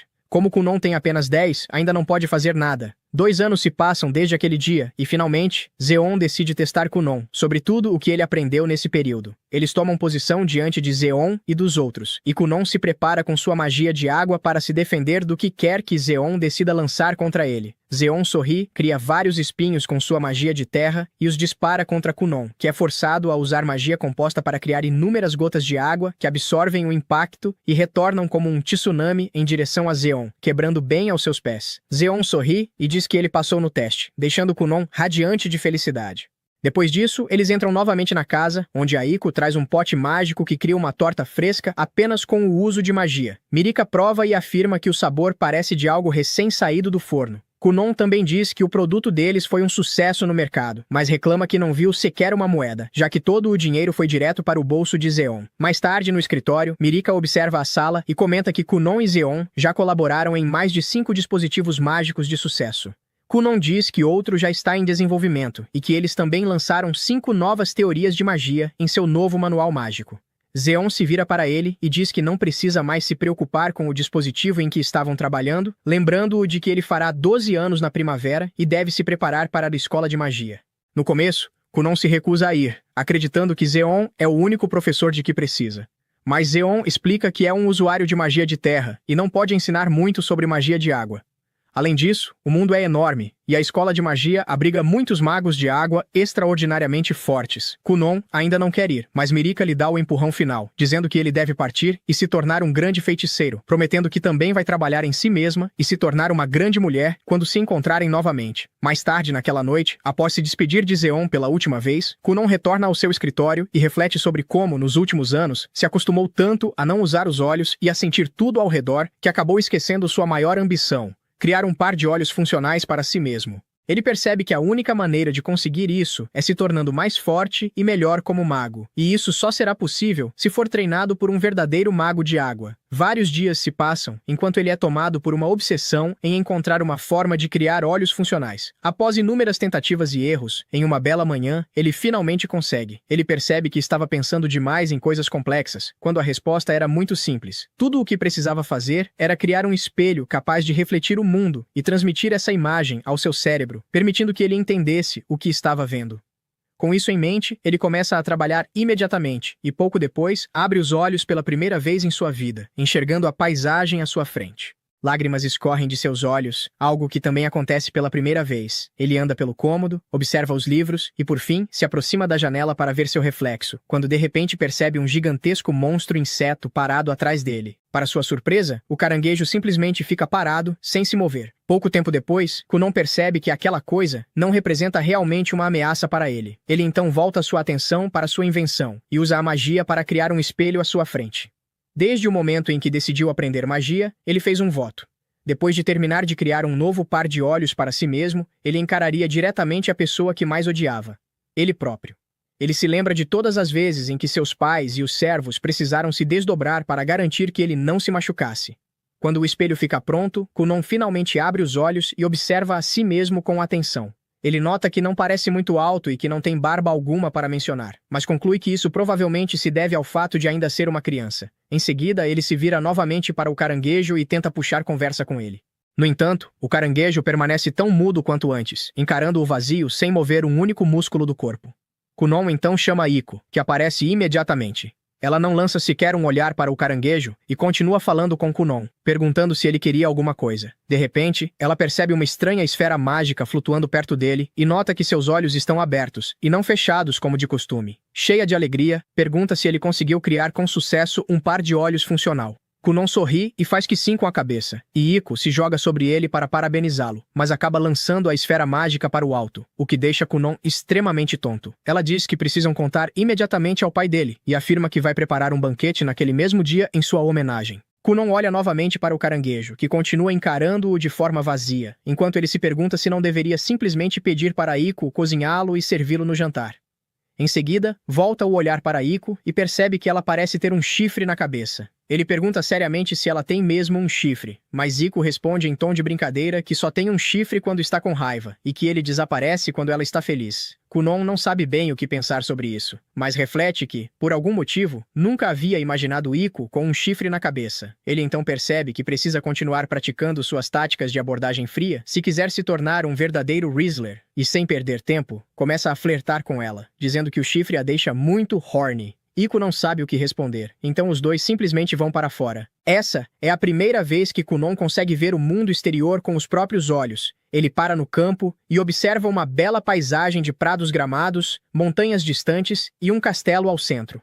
Surpreendentemente, porém, ele não vê as coisas como uma pessoa normal veria. As cores parecem todas invertidas, como se não estivessem calibradas corretamente. O sol lhe parece negro, o céu azul brilhante surge como um roxo opaco, e a grama tem um tom azul pálido e quase morto. Até Kunon sente que algo está errado, pois nenhum livro jamais mencionou um sol preto ou um céu tão roxo. Iko se aproxima por trás, ajuda-o a vestir um manto para protegê-lo do frio e diz que eles devem seguir até a mansão de seus pais para dar a boa notícia. Finalmente, Kunon decide fazer a pergunta que o incomodava há um tempo, e questiona Iko se ela consegue ver o caranguejo gigante atrás dele. Iko acha que Kunon está apenas criando histórias fantasiosas e diz para ele fazê-la parecer muito legal na história. Kunon percebe que é completamente inútil discutir com aquela mulher. Assim, eles continuam caminhando pelos prados com o caranguejo em direção à mansão de seu pai. Ele sabe que o experimento foi um sucesso absoluto. Afinal, agora consegue enxergar tudo. Ainda assim, algo corrói sua mente, e ele sente que algo deu errado durante o experimento, pois tem a sensação de que não deveria estar vendo algumas das coisas que está vendo. Ao chegar à mansão, ele finalmente vê seu irmão de forma literal, e não apenas metafórica como antes, o que certamente agradaria muitos comentaristas que tinham problemas pessoais com a escrita. Sua mãe e seu irmão ficam extremamente felizes ao saber que ele finalmente pode ver, e sua mãe começa a chorar enquanto o encara com um sorriso, ao passo que o irmão o elogia por ter feito algo que nunca havia sido feito antes. Kunon, porém, mal consegue se concentrar em tudo isso, pois enxerga seu irmão com um belo par de asas, como se tivesse acabado de voltar de uma parada do orgulho, enquanto sua mãe possui olhos de cores diferentes. Ele pensa que ambos parecem incrivelmente estilosos e se pergunta por que ninguém nunca lhe contou sobre essas coisas. Ele diz à mãe que ela parece uma heroína de uma peça sobre uma princesa e comenta que o irmão também parece muito legal, chegando a perguntar se eles seriam algum tipo de anjos de segunda linha. Como essa família parece ter o hábito de nunca responder diretamente, o irmão apenas diz que não sabe nada sobre isso. Em seguida, Kunon se vira para Iko e pergunta se as pessoas daquele mundo podem ter asas. Iko age como uma professora e diz que todos nascem com asas, e que Kunon apenas finalmente abriu as suas ao alcançar todo o seu potencial. Nesse momento, ele percebe que está cercado de idiotas e conclui que coisas como o caranguejo, o chifre, os olhos e as penas só podem ser vistas por ele, o que significa que algo definitivamente está errado. De repente, ele ouve o pai correndo em direção ao quarto e se pergunta como ele pareceria, mas para sua irritação, o pai surge com a aparência de um participante da Nickelodeon depois de levar um banho de slime verde. Mesmo assim, o pai o parabeniza alegremente por sua conquista e afirma que enviará imediatamente uma carta à capital relatando o sucesso de Kunon. Pouco depois, todos deixam o quarto, restando apenas Kunon e seu irmão. Kunon então pensa que finalmente pode fazer algumas perguntas e questiona se o pai costuma ser uma bola de slime. O irmão o manda calar a boca na mesma hora, dizendo que o pai acabaria chorando se ouvisse tanta verdade vinda do próprio filho. Kunon suspira e apenas sorri, pensando que o nível combinado de estranheza daquela casa é menor do que o de uma luminária quebrada, e decide que fará todas as suas perguntas diretamente ao seu professor. Na manhã seguinte, seus desejos se realizam quando a carruagem real da capital chega trazendo a princesa Mirica, Sir Dario e o próprio Zo. Kunon corre imediatamente para recepcionar Mirica e a recebe calorosamente em sua mansão. Mirica fica extremamente feliz ao saber que Kunon voltou a enxergar e afirma que ele conseguiu algo que ninguém mais havia sido capaz de fazer até hoje. Kunon mantém os olhos fechados, com medo de olhar para sua futura esposa e receando o que poderia ver, mas Mirica pede que ele os abra, pois quer que ele a veja como ela realmente é. Kunon abre os olhos lentamente e a observa, notando sua postura régia, seus belos cabelos loiros brilhando ao sol como milhões de fios de ouro e seu sorriso delicado e sereno.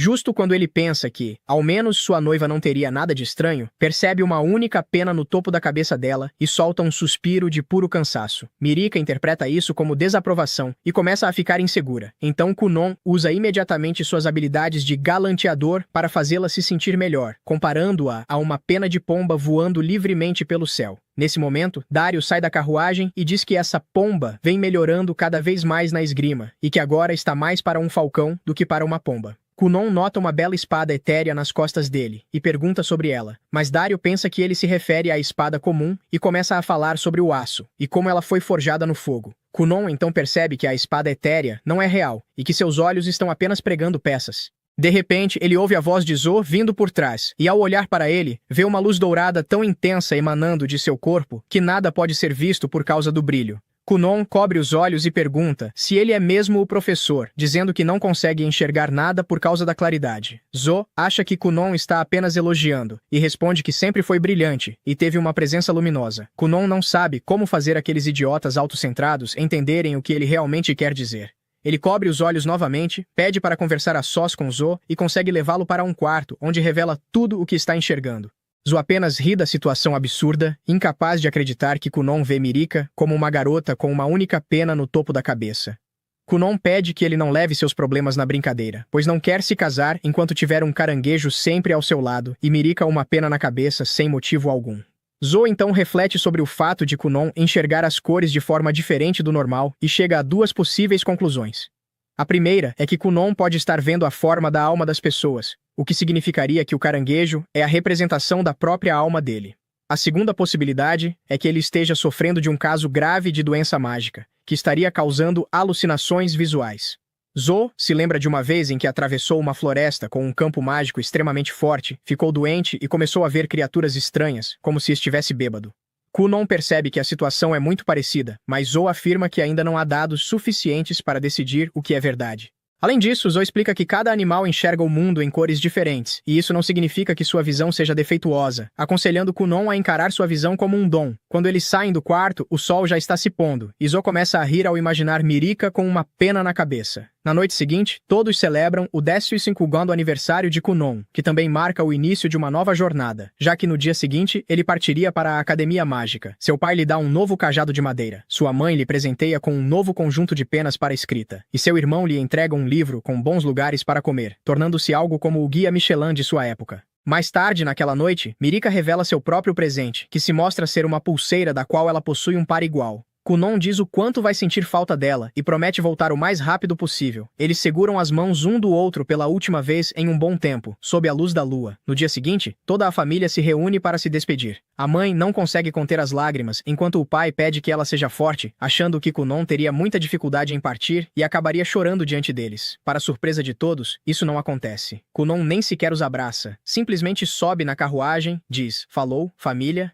e parte, comentando que talvez volte em alguns anos, ou talvez não. Sentado confortavelmente ao lado de Iko, ele começa a sonhar com todas as pessoas novas que encontrará na academia e a imaginar o quão fortes são os feiticeiros de lá. Kunon e Iko continuam sua jornada por 5 dias. Depois disso, Iko começa a ficar entediada e pergunta quanto tempo ainda levará para chegarem à academia. Kunon revela que a academia é bem distante, então a melhor estimativa seria cerca de 1 mês de viagem até chegarem lá. Ele sabe que Iko já decidiu que não irá para a academia com ele, mas mesmo assim pergunta se ela tem certeza da decisão. Iko responde que já está em idade de casar há algum tempo e quer se casar e se estabelecer para começar sua vida no verdadeiro sentido da palavra. Ela afirma que, se continuar acompanhando Kunon, ficará velha demais para conseguir um bom casamento. Diz que é agora ou nunca, pois, se desistir agora, será como desistir completamente da ideia de ter uma vida.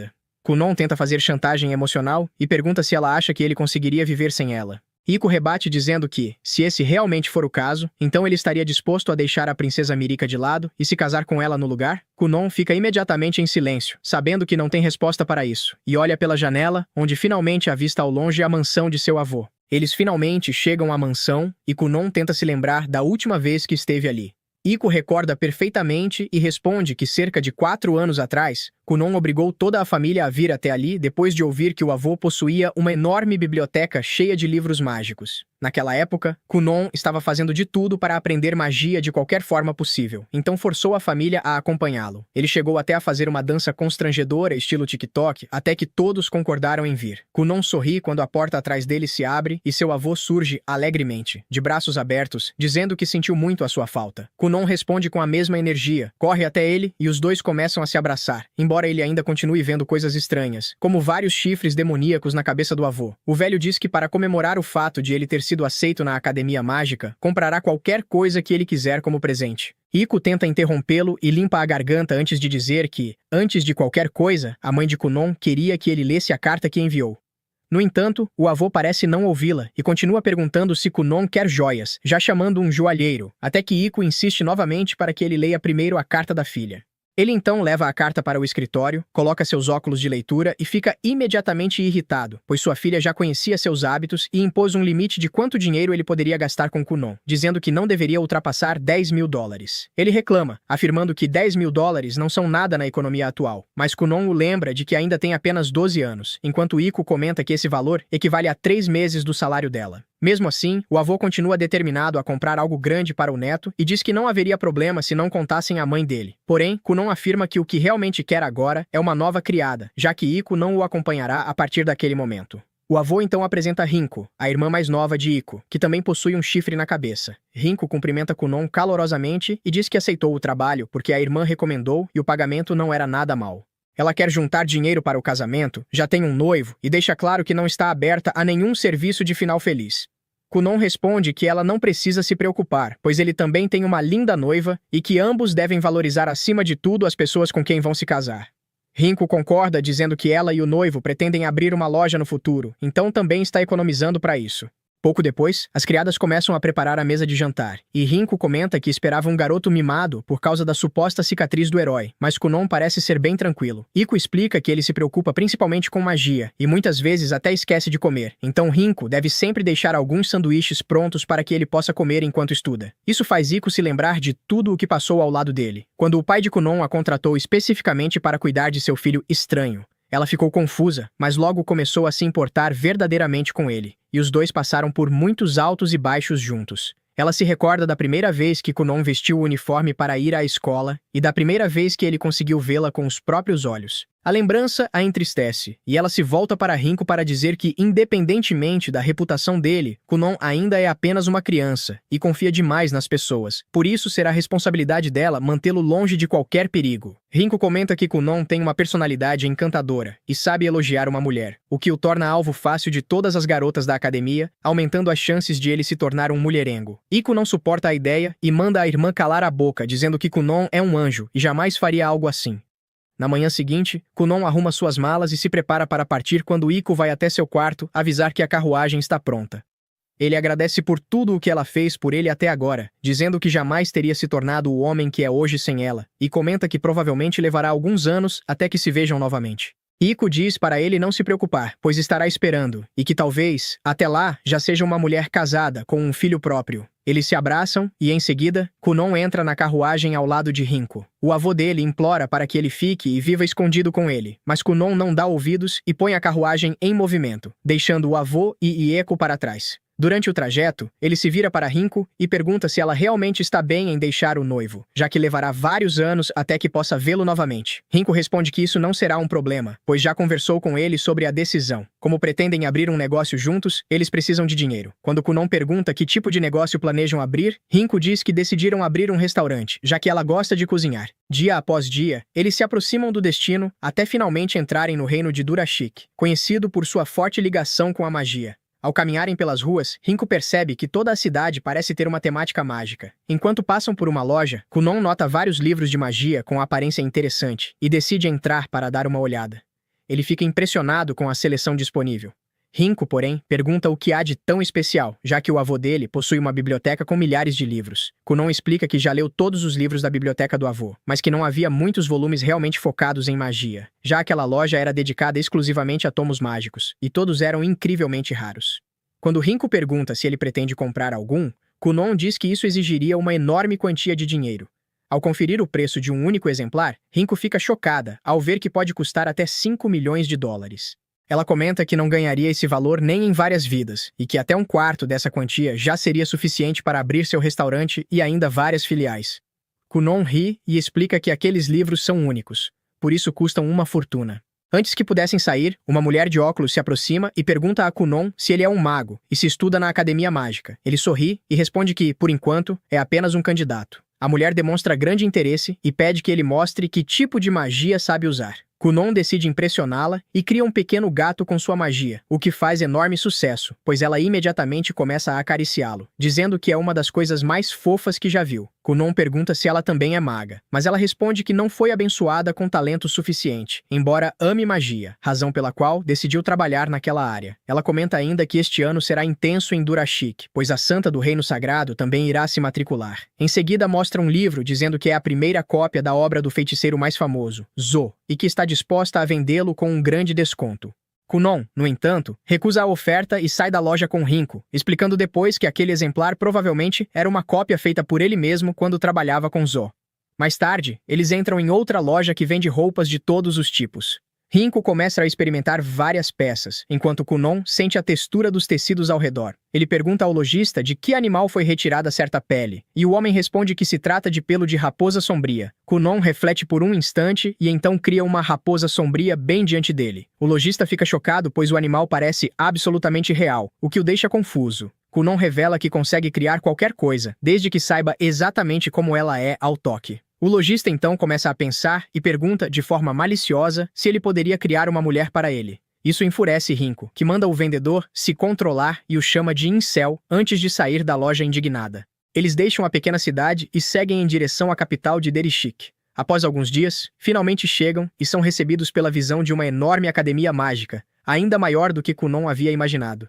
Rinko pergunta onde irão morar, e Kunon diz para ela não se preocupar, pois conseguirão um dormitório onde ela poderá ficar com ele. No entanto, ao entrarem, suas esperanças são destruídas quando a recepcionista informa que todos os dormitórios já estão lotados e que ele deveria ter feito a inscrição com antecedência. Sem saber o que fazer, eles saem da academia, e Rinko sugere que fiquem em um hotel. Kunon responde que pretendem permanecer ali por vários anos e que o hotel seria caro demais. Talvez fosse melhor alugar um quarto. Nesse momento, a recepcionista, chamada Lu, vai atrás deles e entrega alguns panfletos com contatos de corretores imobiliários que podem mostrar propriedades nas redondezas.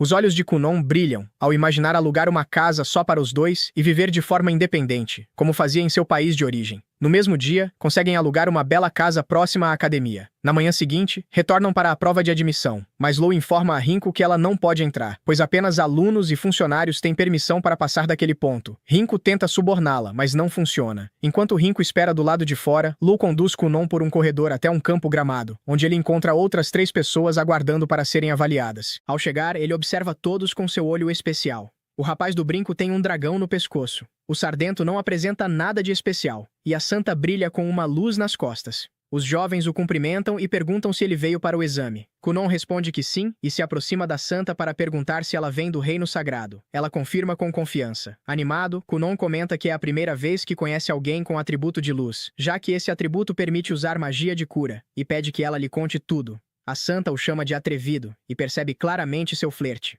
Mesmo assim, Kunon insiste em conversar enquanto comem algo doce, enquanto os outros notam o quão intenso o novato é. A santa pergunta por que ele quer saber sobre sua magia, e explica que a luz é superior a todos os atributos, e que uma magia superior não pode servir de referência para alguém inferior. No entanto, o rapaz do brinco rebate dizendo que a magia não tem hierarquia. A santa não compreende essa visão. Ela comenta que, diferente dos demais, carece de emoções, e que falar normalmente poderia acabar ofendendo alguém. Essa ausência de emoções se deve à cicatriz do herói, a mesma maldição que Kunon carrega. Isso faz com que ela se torne ainda mais fascinante aos olhos dele, que comenta que o encontro dos dois é obra do destino. Nesse momento, um professor chega, interrompendo o flerte de Kunon. Ao observá-lo com seu olho especial, ele vê orbes de luz ao redor do professor e ratos no chão perto da assistente. O professor pergunta ao assistente se todos estão presentes. Ele se apresenta como Soft Cricket, professor da academia, acompanhado de sua assistente Safi. Antes de tudo, os parabeniza por terem ingressado. Isso os deixa confusos, já que supostamente fariam um exame. Mas Soft explica que, na academia, basta ser um feiticeiro para ser aprovado, embora ninguém saiba disso, e que aqueles que possuem um emblema não podem ser ignorados. Ainda assim, haverá um exame. Ele conta que a academia possui 3 cursos. A terceira classe, grupo básico, onde são ensinados os fundamentos da magia. A segunda classe, grupo guiado, uma turma comum com mais alunos. E a classe especial, de pesquisa livre. Na classe especial, quase não há alunos. Lá, eles são livres para aprender o que quiserem, podendo aprimorar ou criar feitiços, escrever grimórios ou fabricar artefatos. Kunon aponta diretamente para essa classe, mas Soft explica que ali são formados feiticeiros de elite. Então, entrar ou se formar não será fácil. Cada um foi recomendado por seus países ou mestres, que afirmaram que eles têm potencial para ingressar na classe especial. Kunon já está empolgado para o exame, mas antes farão uma prova prática. Cada um deverá dizer seu atributo, o nível do emblema e quantos feitiços conhece. O primeiro é Hank Bate, o rapaz do brinco, com emblema de fogo de 2 estrelas e 7 feitiços conhecidos. Ele demonstra seu melhor feitiço, Karil. Kunon explica que o fogo segue a magia enviada antecipadamente. É um feitiço de baixa dificuldade, mas por permitir traçar uma rota, pode ter infinitas aplicações. A próxima é Rhea House, com emblema de vento de 2 estrelas e 8 feitiços conhecidos. Soft se surpreende com a quantidade, ainda mais sendo todos do mesmo emblema. Antes de usar seu feitiço, Rhea pede que se afastem um pouco. Ela reúne o ar em um único ponto e dispara, gerando um forte impacto de vento. Kunon explica que Fugaru concentra o mana no ar, reúne e o dispara como vento, mencionando que feitiços intermediários consomem muito mais mana do que os básicos. Depois da demonstração, como Reis Saint Lens, seu atributo é luz e ela é uma feiticeira de 3 estrelas capaz de usar 5 feitiços. O protagonista fica ansioso para ver. A santa esclarece que sua especialidade é magia curativa, mas como não há feridos, usará um ataque ofensivo. Um raio de luz dispara de sua mão, surpreendendo Kunon. Sem mais, ela encerra sua apresentação. Agora é a vez de Kunon. Ele se apresenta como um mago de água capaz de usar 2 feitiços. Todos ficam chocados ao ouvir isso. O supervisor pergunta se ele está falando sério. Kunon confirma, mencionando os feitiços básicos, Ori e Rubu. O supervisor demonstra certa decepção, pois recebeu até um pedido direto para que o exame dele fosse o mais difícil possível. Confuso, Kunon vê o supervisor mostrar 2 cartas, uma de Landmont e outra de seu mestre Shanley. Os outros estudantes ficam impressionados ao ouvir esses nomes. Um deles pergunta se o supervisor conhece seu mestre. Ele responde que sim. Afinal, não há feiticeiro na academia que não o conheça. Ao perceber que seu mestre pediu aquilo, Kunon não tem escolha a não ser aceitar. A professora se irrita ao vê-lo tão confiante, comparando-o ao grosseiro de seu mestre. Para não ter que encará-lo por muito tempo, sugere começar imediatamente o exame e mandá-lo de volta para seu país. Confuso, Kunon pergunta se ela tem algum problema com seu mestre. Ela nega, mas Kun não acredita muito. Sem mais rodeios, o supervisor decide iniciar o exame. Antes disso, Kunon pede à santa que o observe para que depois possam ir a algum lugar. O supervisor manda que ele se concentre e ativa sua magia, uma barreira de vento de nível intermediário que repele completamente a água. Em seguida, diz que Kunon deverá atravessar o muro. Kunon fica um pouco decepcionado, achando que seria algo mais difícil. O supervisor o desafia a repetir isso depois de conseguir. Então Kunon usa Ori, criando uma grande quantidade de bolhas. O supervisor não se impressiona, dizendo que isso é comum, mas naquele momento, Kunon multiplica as bolhas até formar uma névoa. Logo depois, atinge de vermelho. O supervisor pergunta se isso é tudo. Então, o protagonista usa Ori para criar uma cadeira, senta-se nela e dá o exame por encerrado. Ele revela que pode manter aquele feitiço por 2 dias inteiros, enquanto duvida que o professor consiga sustentar a barreira intermediária por mais de meio dia. Dito isso, permanece sentado e encerra sua prova, deixando todos sem palavras. Soft admite que ele transformou o teste em uma disputa de resistência, onde magias básicas levam vantagem por consumirem menos energia e serem mais fáceis de manter. Assim, ele reconhece a derrota. Kunon se alegra e desfaz a magia. Para Soft, Shanley enviou um garoto assustador, enquanto Kunon se gaba para Reis. A assistente anota seu desempenho até quebrar o lápis. Outro professor chega chamando Soft para as entrevistas, mas confunde a magia de Kunon com uma poça de sangue. Já em outra sala, Kunon continua falando com Reis sobre combinar sua magia de água com a de luz e convidá-la para um famoso forfight, mas ela o rejeita. Soft interrompe o flerte avisando que haverá entrevistas individuais. Kunon pede que a santa pare de rejeitá-lo, o que faz Saf ter ainda mais vontade de mandá-lo de volta ao seu país. Soft então pede que ele pare de flertar até o fim do exame para manter a paz. Kunon entende e pede desculpas por alvoroçar as damas com seu charme. Começam as entrevistas. O primeiro é Hank. Kunon pergunta a Soft como funciona a entrevista, e ele responde que varia conforme a pessoa. Kunon imagina que perguntarão que tipo de mulher ele gosta, mas aproveita para pedir ao professor algumas explicações sobre magia de vento. Saf chega e chama Reis. Quando ela sai, Kunon pergunta se irão embora após as entrevistas, e Soft confirma. Ele entra em pânico ao pensar em se afastar da santa, e logo também é chamado. Agora ficam apenas Soft e Kunon, e este comenta que teria preferido ficar a sós com uma mulher. Soft responde que ele também. O professor então pergunta se Kunon tinha outro plano caso houvesse limite de tempo. Kun responde que sim.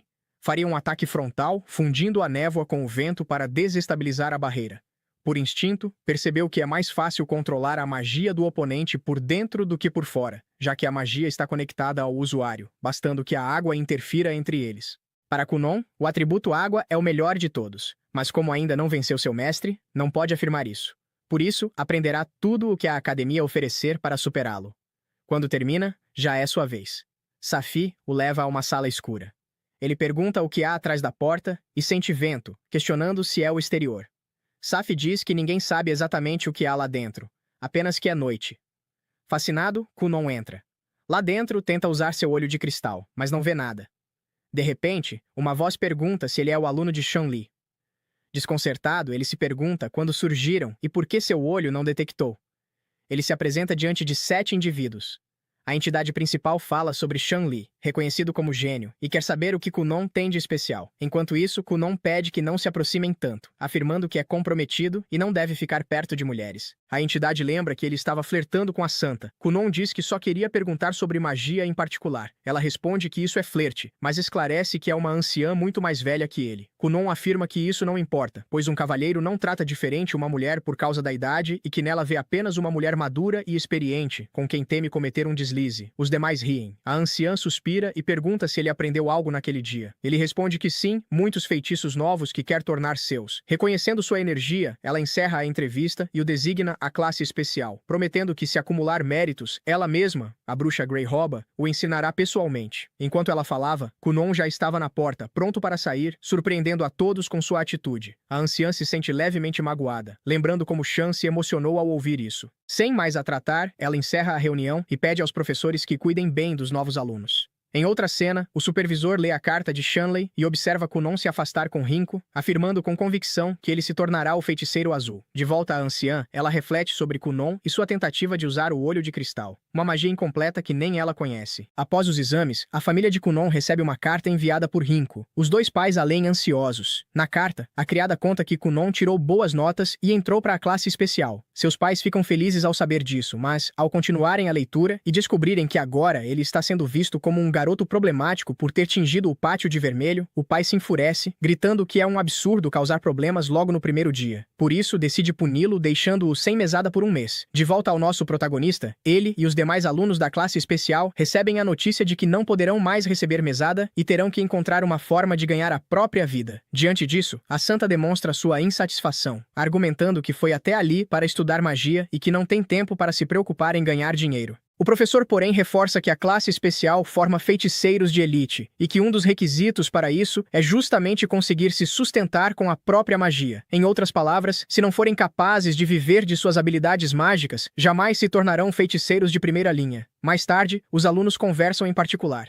A santa revela que recebe 1,5 milhão de necas por mês, valor destinado tanto às suas despesas quanto ao pagamento de seus servos e guarda-costas, mas agora não sabe como resolver a situação. Depois disso, a professora Saf apresenta a cada um seus laboratórios pessoais. Preocupada, Reis pergunta se terão que pagar para utilizá-los.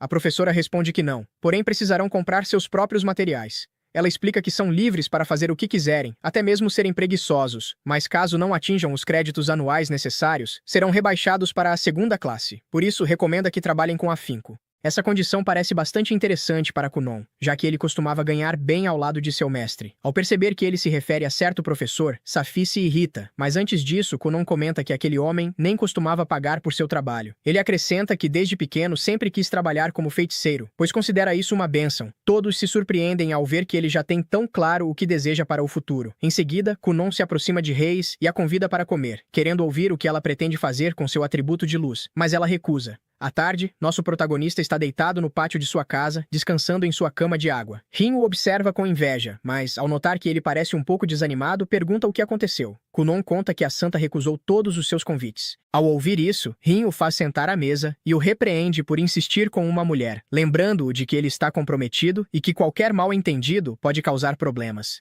Kunon entende e promete tomar mais cuidado. Deixando o assunto de lado, Rin pergunta se ele ficará bem agora que não receberá mesada. Kunon responde que não terá problemas e acredita que conseguirá pagar o salário dela sem dificuldades. Isso deixa Rin aliviada, e ela vai imediatamente preparar o jantar. Ao mesmo tempo, a santa e suas servas rezam antes da refeição. Nesse momento, Reis comenta que, após consultar a academia, confirmou que está proibido receber ajuda ou doações do reino sagrado.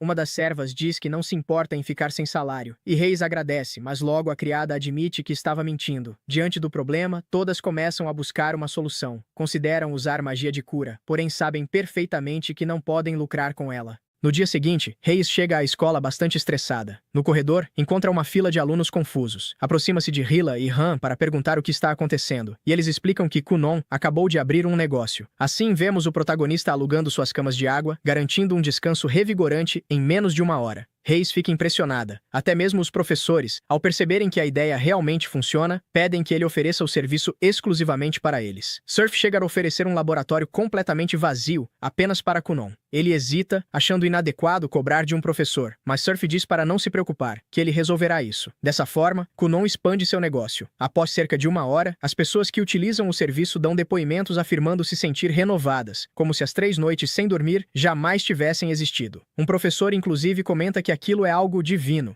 Kunon, por sua vez, fica bastante satisfeito com o dinheiro arrecadado.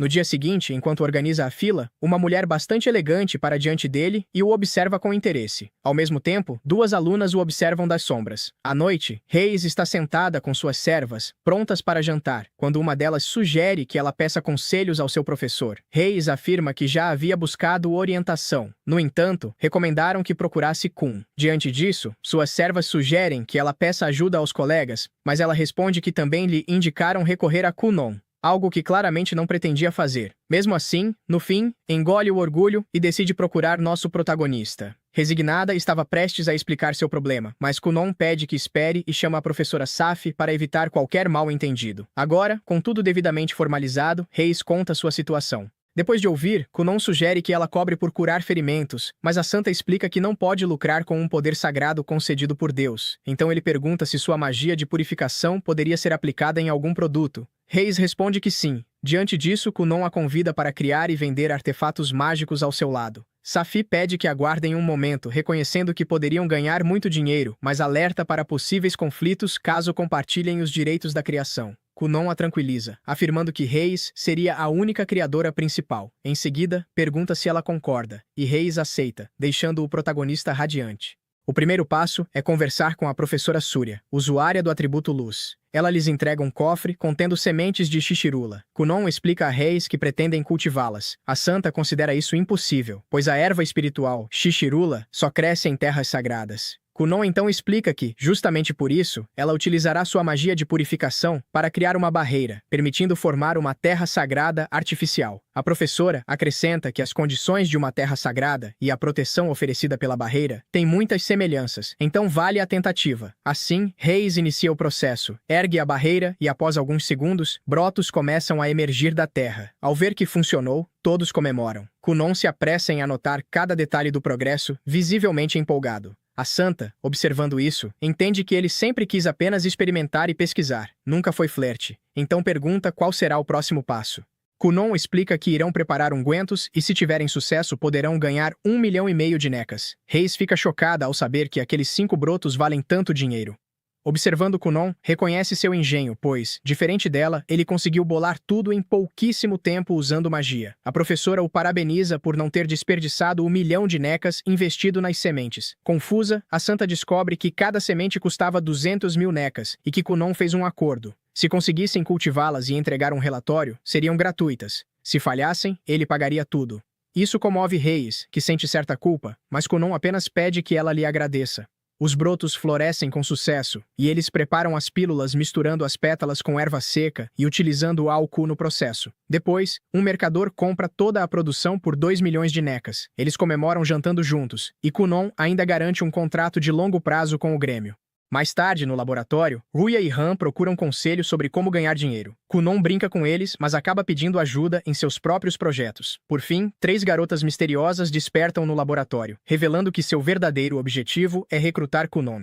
Kunon, em um novo dia, apresenta seu novo produto aos professores, um rato pelado que permite que as pessoas durmam mais tranquilamente ao acariciá-lo. Ele oferece que os professores experimentem, mas eles recusam, pois ainda precisam trabalhar. Sendo assim, Kunon decide ir para o laboratório para abrir seu negócio. Enquanto isso, os professores comentam sobre ele, pois não conseguem acreditar que ele conseguiu criar um negócio em tão pouco tempo e ainda ajudou seus colegas a iniciarem os próprios empreendimentos. Surpresos com sua capacidade, eles têm certeza de que é apenas uma questão de tempo até que as facções comecem a se mover por causa dele. Nesse momento, as 3 garotas do outro dia abrem a porta perguntando por Kunon. Os professores dizem que ele já foi trabalhar. Ao ouvir isso, as garotas se desculpam e saem para procurá-lo. Em seguida, vemos nosso protagonista mostrando seu novo produto para os alunos. Eles não hesitam em pagar o preço que ele pede, então em poucos minutos o negócio fica lotado. Quando Kunon pendura o aviso, ele sente um cheiro de carvão vindo da janela. Ao olhar para fora, vê Han cozinhando. Nosso protagonista se aproxima e pergunta se ele queimou tudo de novo. Nesse instante, as garotas chegam ao local de trabalho de Kunon, mas não o encontram, mesmo procurando por diferentes salas. Enquanto isso, Kunon explica a Hank como fazer bacon, já que percebeu que ele estava queimando a comida. Depois de dar alguns pequenos conselhos, ele vai até Ria, que estava prestes a cair de uma grande altura. Por sorte, Kunon consegue salvá-lo usando sua magia de água. Depois disso, eles vão até o refeitório para pedir que os cozinheiros preparem sanduíches usando o bacon queimado, pois, como pessoas responsáveis, não querem desperdiçar comida. Assim, enquanto procuram outro lugar para comer, acabam encontrando Reis. Reis vê os sanduíches que Kunon está carregando e sugere que todos comam juntos. Porém, quando provam o sanduíche, todos ficam enojados com o quanto ele está queimado. Ao mesmo tempo, as 3 garotas das facções decidem esperar Kunon na fila com a esperança de encontrá-lo. Por sorte, depois de alguns minutos, Kunon chega ao local. Ao vê-lo, as garotas correm para falar com ele, mas os outros alunos reclamam e exigem que elas esperem sua vez. Assim, os alunos vão passando na fila, e finalmente, restam apenas as 3. No entanto, quando estavam prestes a recrutá-lo, elas veem o cartaz com um novo produto. Imediatamente se esquecem do objetivo principal e decidem aproveitar uma sessão completa. Agora, a cena muda para Hank e Ruia, que aos poucos começam a progredir em seus trabalhos. Reis mostra seus cultivos para a professora, que a parabeniza pelo excelente trabalho. Reis agradece, mas questiona o fato de precisarem ganhar dinheiro usando magia. Diante disso, a professora explica que, devido à falta de experiência deles, as pessoas de fora poderiam enganá-los e usar sua magia para fazer coisas ruins. Por isso, o papel da academia é permitir que eles conheçam o mundo através do trabalho, formando assim feiticeiros que saibam usar esse poder da maneira correta. Depois de explicar, ela pergunta se Reis consegue aceitar isso agora. Reis responde que sim. Mais aliviada, a professora comenta que agora só precisa avaliar Ruila e Hank. Reis garante que eles ficarão bem, pois estão com Kunon. A professora então pergunta se ninguém se aproximou dela, já que justamente naquele dia foi liberado o recrutamento das facções. Reis responde que não, o que parece estranho para a professora. Em seguida, vemos as diferentes facções, e como todos os líderes estão esperando pelo retorno de suas recrutadoras. Enquanto isso, nossos protagonistas finalmente se preparam para comer. Nesse momento, Reaya começa a falar sobre as facções. Kunon pergunta o que são, e os outros explicam que são organizações formadas por alunos da classe especial. Eles também explicam que as 3 principais facções são habilidade, harmonia e racionalidade. Hank acrescenta que os professores normalmente não interferem nesses assuntos. Ao ouvir Hank falar com tanta segurança, Kunon comenta que ele parece muito bem informado. Hank revela que, há algum tempo, foi assistente de um professor. Mesmo com todas essas explicações, Kunon ainda tem dúvidas se quer entrar em uma facção. Hank então diz que é importante participar de uma, principalmente quando realizam experimentos que exigem muitas pessoas. Ao pensar nisso, Kunon imagina estar cercado por várias mulheres, o que o faz considerar a ideia com mais interesse. Depois dessa breve conversa, eles finalmente decidem provar os sanduíches. Todos dão uma mordida, mas desta vez vez, percebem que o bacon está cru e extremamente salgado. Enquanto isso, nas facções, os líderes repreendem as recrutadoras e exigem uma explicação. Todas se defendem dizendo que não conseguiram resistir à magia de Kunon. Isso chama ainda mais a atenção dos líderes, que decidem ir pessoalmente recrutá-lo. No caminho, os 3 líderes acabam se encontrando e, ao perceberem que todos estão indo atrás de Kunon, decidem resolver a ordem de recrutamento com um confronto entre eles. Enquanto isso, Hank já está cansado por não conseguir progresso em seu trabalho. Kunon o lembra de que, se ele não terminar a tarefa, não receberá pagamento nem créditos. Hank responde que sabe disso e volta a se concentrar na cozinha. Ao mesmo tempo, Huila continua treinando para aprender a voar. Kunon se aproxima e, para evitar que ele se machuque, o envolve com uma bolha de água. Huila fica impressionado ao ver a habilidade de Kunon e então conta um pouco sobre seu passado. Ele explica que nasceu em uma família pequena composta apenas por homens e que, em sua região, era considerado o melhor feiticeiro. Por causa disso, sempre acreditou que um dia se tornaria um verdadeiro feiticeiro. Agora, porém, ele percebe que vivia dentro de uma espécie de bolha e que o mundo é muito maior do que imaginava. Mesmo assim, quer continuar se esforçando para que o sacrifício de seus pais tenha valido a pena. Nesse momento, eles começam a ouvir explosões e relâmpagos ao longe. No começo, eles acreditam que os sons são apenas experimentos acontecendo na academia. Porém, na realidade, são os líderes das facções lutando entre si. Enquanto isso, Hank continua tentando cozinhar bacon, mas ainda não consegue fazer direito. Kunon se aproxima e comenta que se ele continuar assim, vai acabar deixando a carne crua. Confuso, Hank lembra que já foi assistente de um professor. Kunon responde que sabe disso, mas explica que isso apenas significa que ele conhece a teoria. Em seguida, Kunon comenta algo importante. Agora Hank não é mais apenas um assistente, então pode experimentar livremente. Ele explica que o fogo pode mudar, pode ter outra cor, outra intensidade e até mesmo outro cheiro. Basta tentar diferentes maneiras de usá-lo. Nesse momento chamam Kunon para atender um professor e, antes de ir, Hank pergunta se ele aprendeu tudo aquilo com Xionli. O protagonista responde que não, que aprendeu com sua primeira mestra, que lhe ensinou que a imaginação também é um talento. Essas palavras acabam motivando Hank, então ele começa a experimentar com o fogo, mudando sua cor e intensidade. Cada tentativa o deixa ainda mais animado. Enquanto isso, um aluno da facção Harmonia se aproxima para tentar recrutá-lo, e Ruia também recebe um convite de outra estudante. Mais tarde, todos se reúnem para comer. Desta vez, os sanduíches ficam bons e todos comemoram o resultado. Kunon parabeniza Hank, mas ele já foi além. Conseguiu preparar até diferentes tipos de carne. Depois, eles levam a comida até o refeitório e fazem um acordo com o cozinheiro para vendê-la todos os dias. Mais tarde, ao voltarem para seus quartos, começam a conversar sobre as facções. Todos contam que receberam convites para se juntar a alguma delas, mas Kunon fica surpreso porque ninguém o chamou. Seus amigos dizem que provavelmente as facções estão brigando por ele, e é exatamente isso que está acontecendo. Os líderes das facções acabam completamente exaustos depois da luta. Mesmo assim, o líder da facção Habilidade consegue se levantar primeiro, o que significa que será o primeiro a tentar recrutar Kunon. Sem perder tempo, ele decide enviar a garota mais popular de sua facção para convencê-lo a se juntar a eles. Uma noite em seu quarto, Kunon escreve uma carta para Mirik contando sobre sua experiência na Cidade Mágica durante o último mês.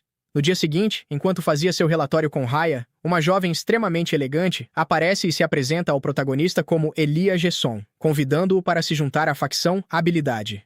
Kunon não deu muita importância à facção e disse que estava mais interessado nela, o que deixou a garota feliz. Depois de conversarem um pouco, ela foi embora. Quando ficaram sozinhos, Kunon pergunta a Ria o que ela queria, e Ria explica que existe uma rivalidade entre as 3 facções. Kunon muda drasticamente de assunto e pede para continuar com seu experimento. Nesse momento, surge uma mulher de cabelos longos e, mais uma vez, Raya fica completamente encantado. Ela se apresenta como Elva Douglite e convida Kunon para se juntar à facção Harmonia. Surpreendentemente, Kunon parece hipnotizado e diz que está disposto a fazer qualquer coisa por ela, o que agrada à mulher, que logo vai embora. Assim que ela sai, Kunon começa a escrever suas anotações sobre o experimento, mas de repente outra mulher, desta vez loira, aparece. Raya novamente se empolga, sentindo até seu coração bater mais rápido. A jovem se apresenta como Kazis e convida Kunon para se juntar à facção da racionalidade. Ao ver a cara de Raya, ela demonstra certo desprezo, mas mesmo assim insiste com Kunon. Diferente das outras vezes, o protagonista a ignora completamente. Kazis pergunta novamente, mas Kunon responde de forma direta que não quer, e então ela vai embora. Confuso, Raya o segue e pergunta por que ele recusou entrar na facção dela. Kunon explica que sabe que está errado fazer isso, porque na verdade teria aceitado, mas ela não era mulher. O pobre Raya fica ainda mais surpreso, já que justamente considerava aquela garota a mais bonita de todas.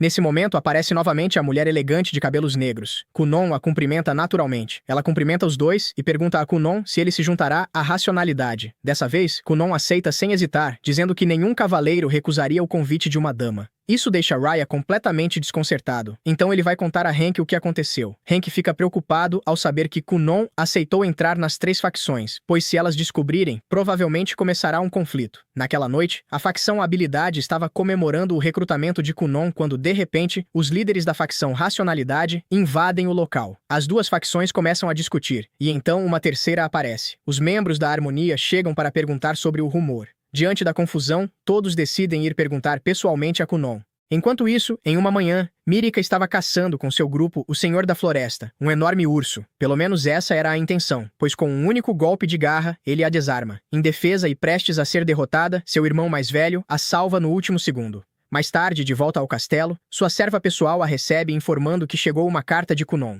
Mirika fica animada ao ouvir isso e imediatamente se senta para ler, mas acaba ficando cheia de ciúmes ao descobrir que ele fez muitas amigas. Pobre Kunon quando eles se encontrarem novamente. Voltando ao protagonista, ele está tomando café da manhã antes de ir para a academia quando Rin pergunta se ele tem um livro de contas. Kunon pergunta o motivo, e Rin explica que quer administrar receitas e despesas, já que isso é vital para ganhar dinheiro. E claro que ele não é exceção. Kunon a tranquiliza dizendo que já anotou tudo, apenas deixou o livro em algum lugar do laboratório. Isso irrita Rin, que exige que ele vá buscá-lo imediatamente. Kunon se assusta ao ver surgir um chifre preto na cabeça dela, então obedece na hora. Depois disso, ele se arruma para ir à escola e no caminho cumprimenta o padeiro. Façam o mesmo, pessoal. Cumprimentem o padeiro de vocês. Quando chega à escola, encontra Raya comendo a comida de Hank. Eles sugerem que Kunon se esconda, mas já é tarde demais, pois atrás dele aparecem as recrutadoras de cada facção. Furiosas, elas pedem que Kunon as acompanhe para falar com os representantes, enquanto o protagonista as cumprimenta educadamente e pergunta se estão zangadas. Elas respondem que um pouco. Mesmo assim, Kunon as convida a acompanhá-lo, enquanto ele aproveita tranquilamente o novo sanduíche preparado por Hank.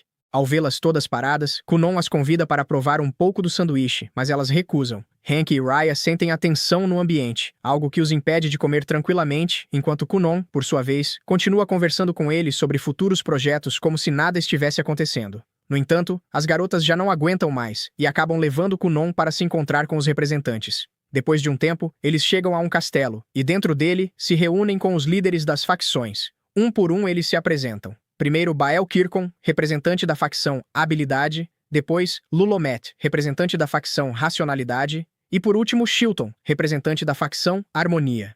Kunon percebe algo diferente em cada um deles, mas no caso de Shilton, ele nota algo especial, pois descobre que ela é uma mulher. E como sabemos, mulheres são a fraqueza do protagonista. Ele chega até a se ajoelhar para pedir que possa conversar com ela a sós, o que enfurece uma das recrutadoras, que o repreende por ter iniciado todo aquele conflito. Em determinado momento, Kunon percebe que tem afinidade com a água quando vê peixes perto dele, então comenta que provavelmente se dará bem com ela. Essa atitude deixa todas as garotas confusas, mas diverte Bael, que confirma que as mulheres são realmente a fraqueza de Kunon. Por isso, ele assume que será mais fácil conversar com ele através de Shilton. Kunon confirma isso, e promete responder qualquer pergunta que ela fizer, chegando até a convidá-la para tomar uma xícara de chá para conversar com mais tranquilidade.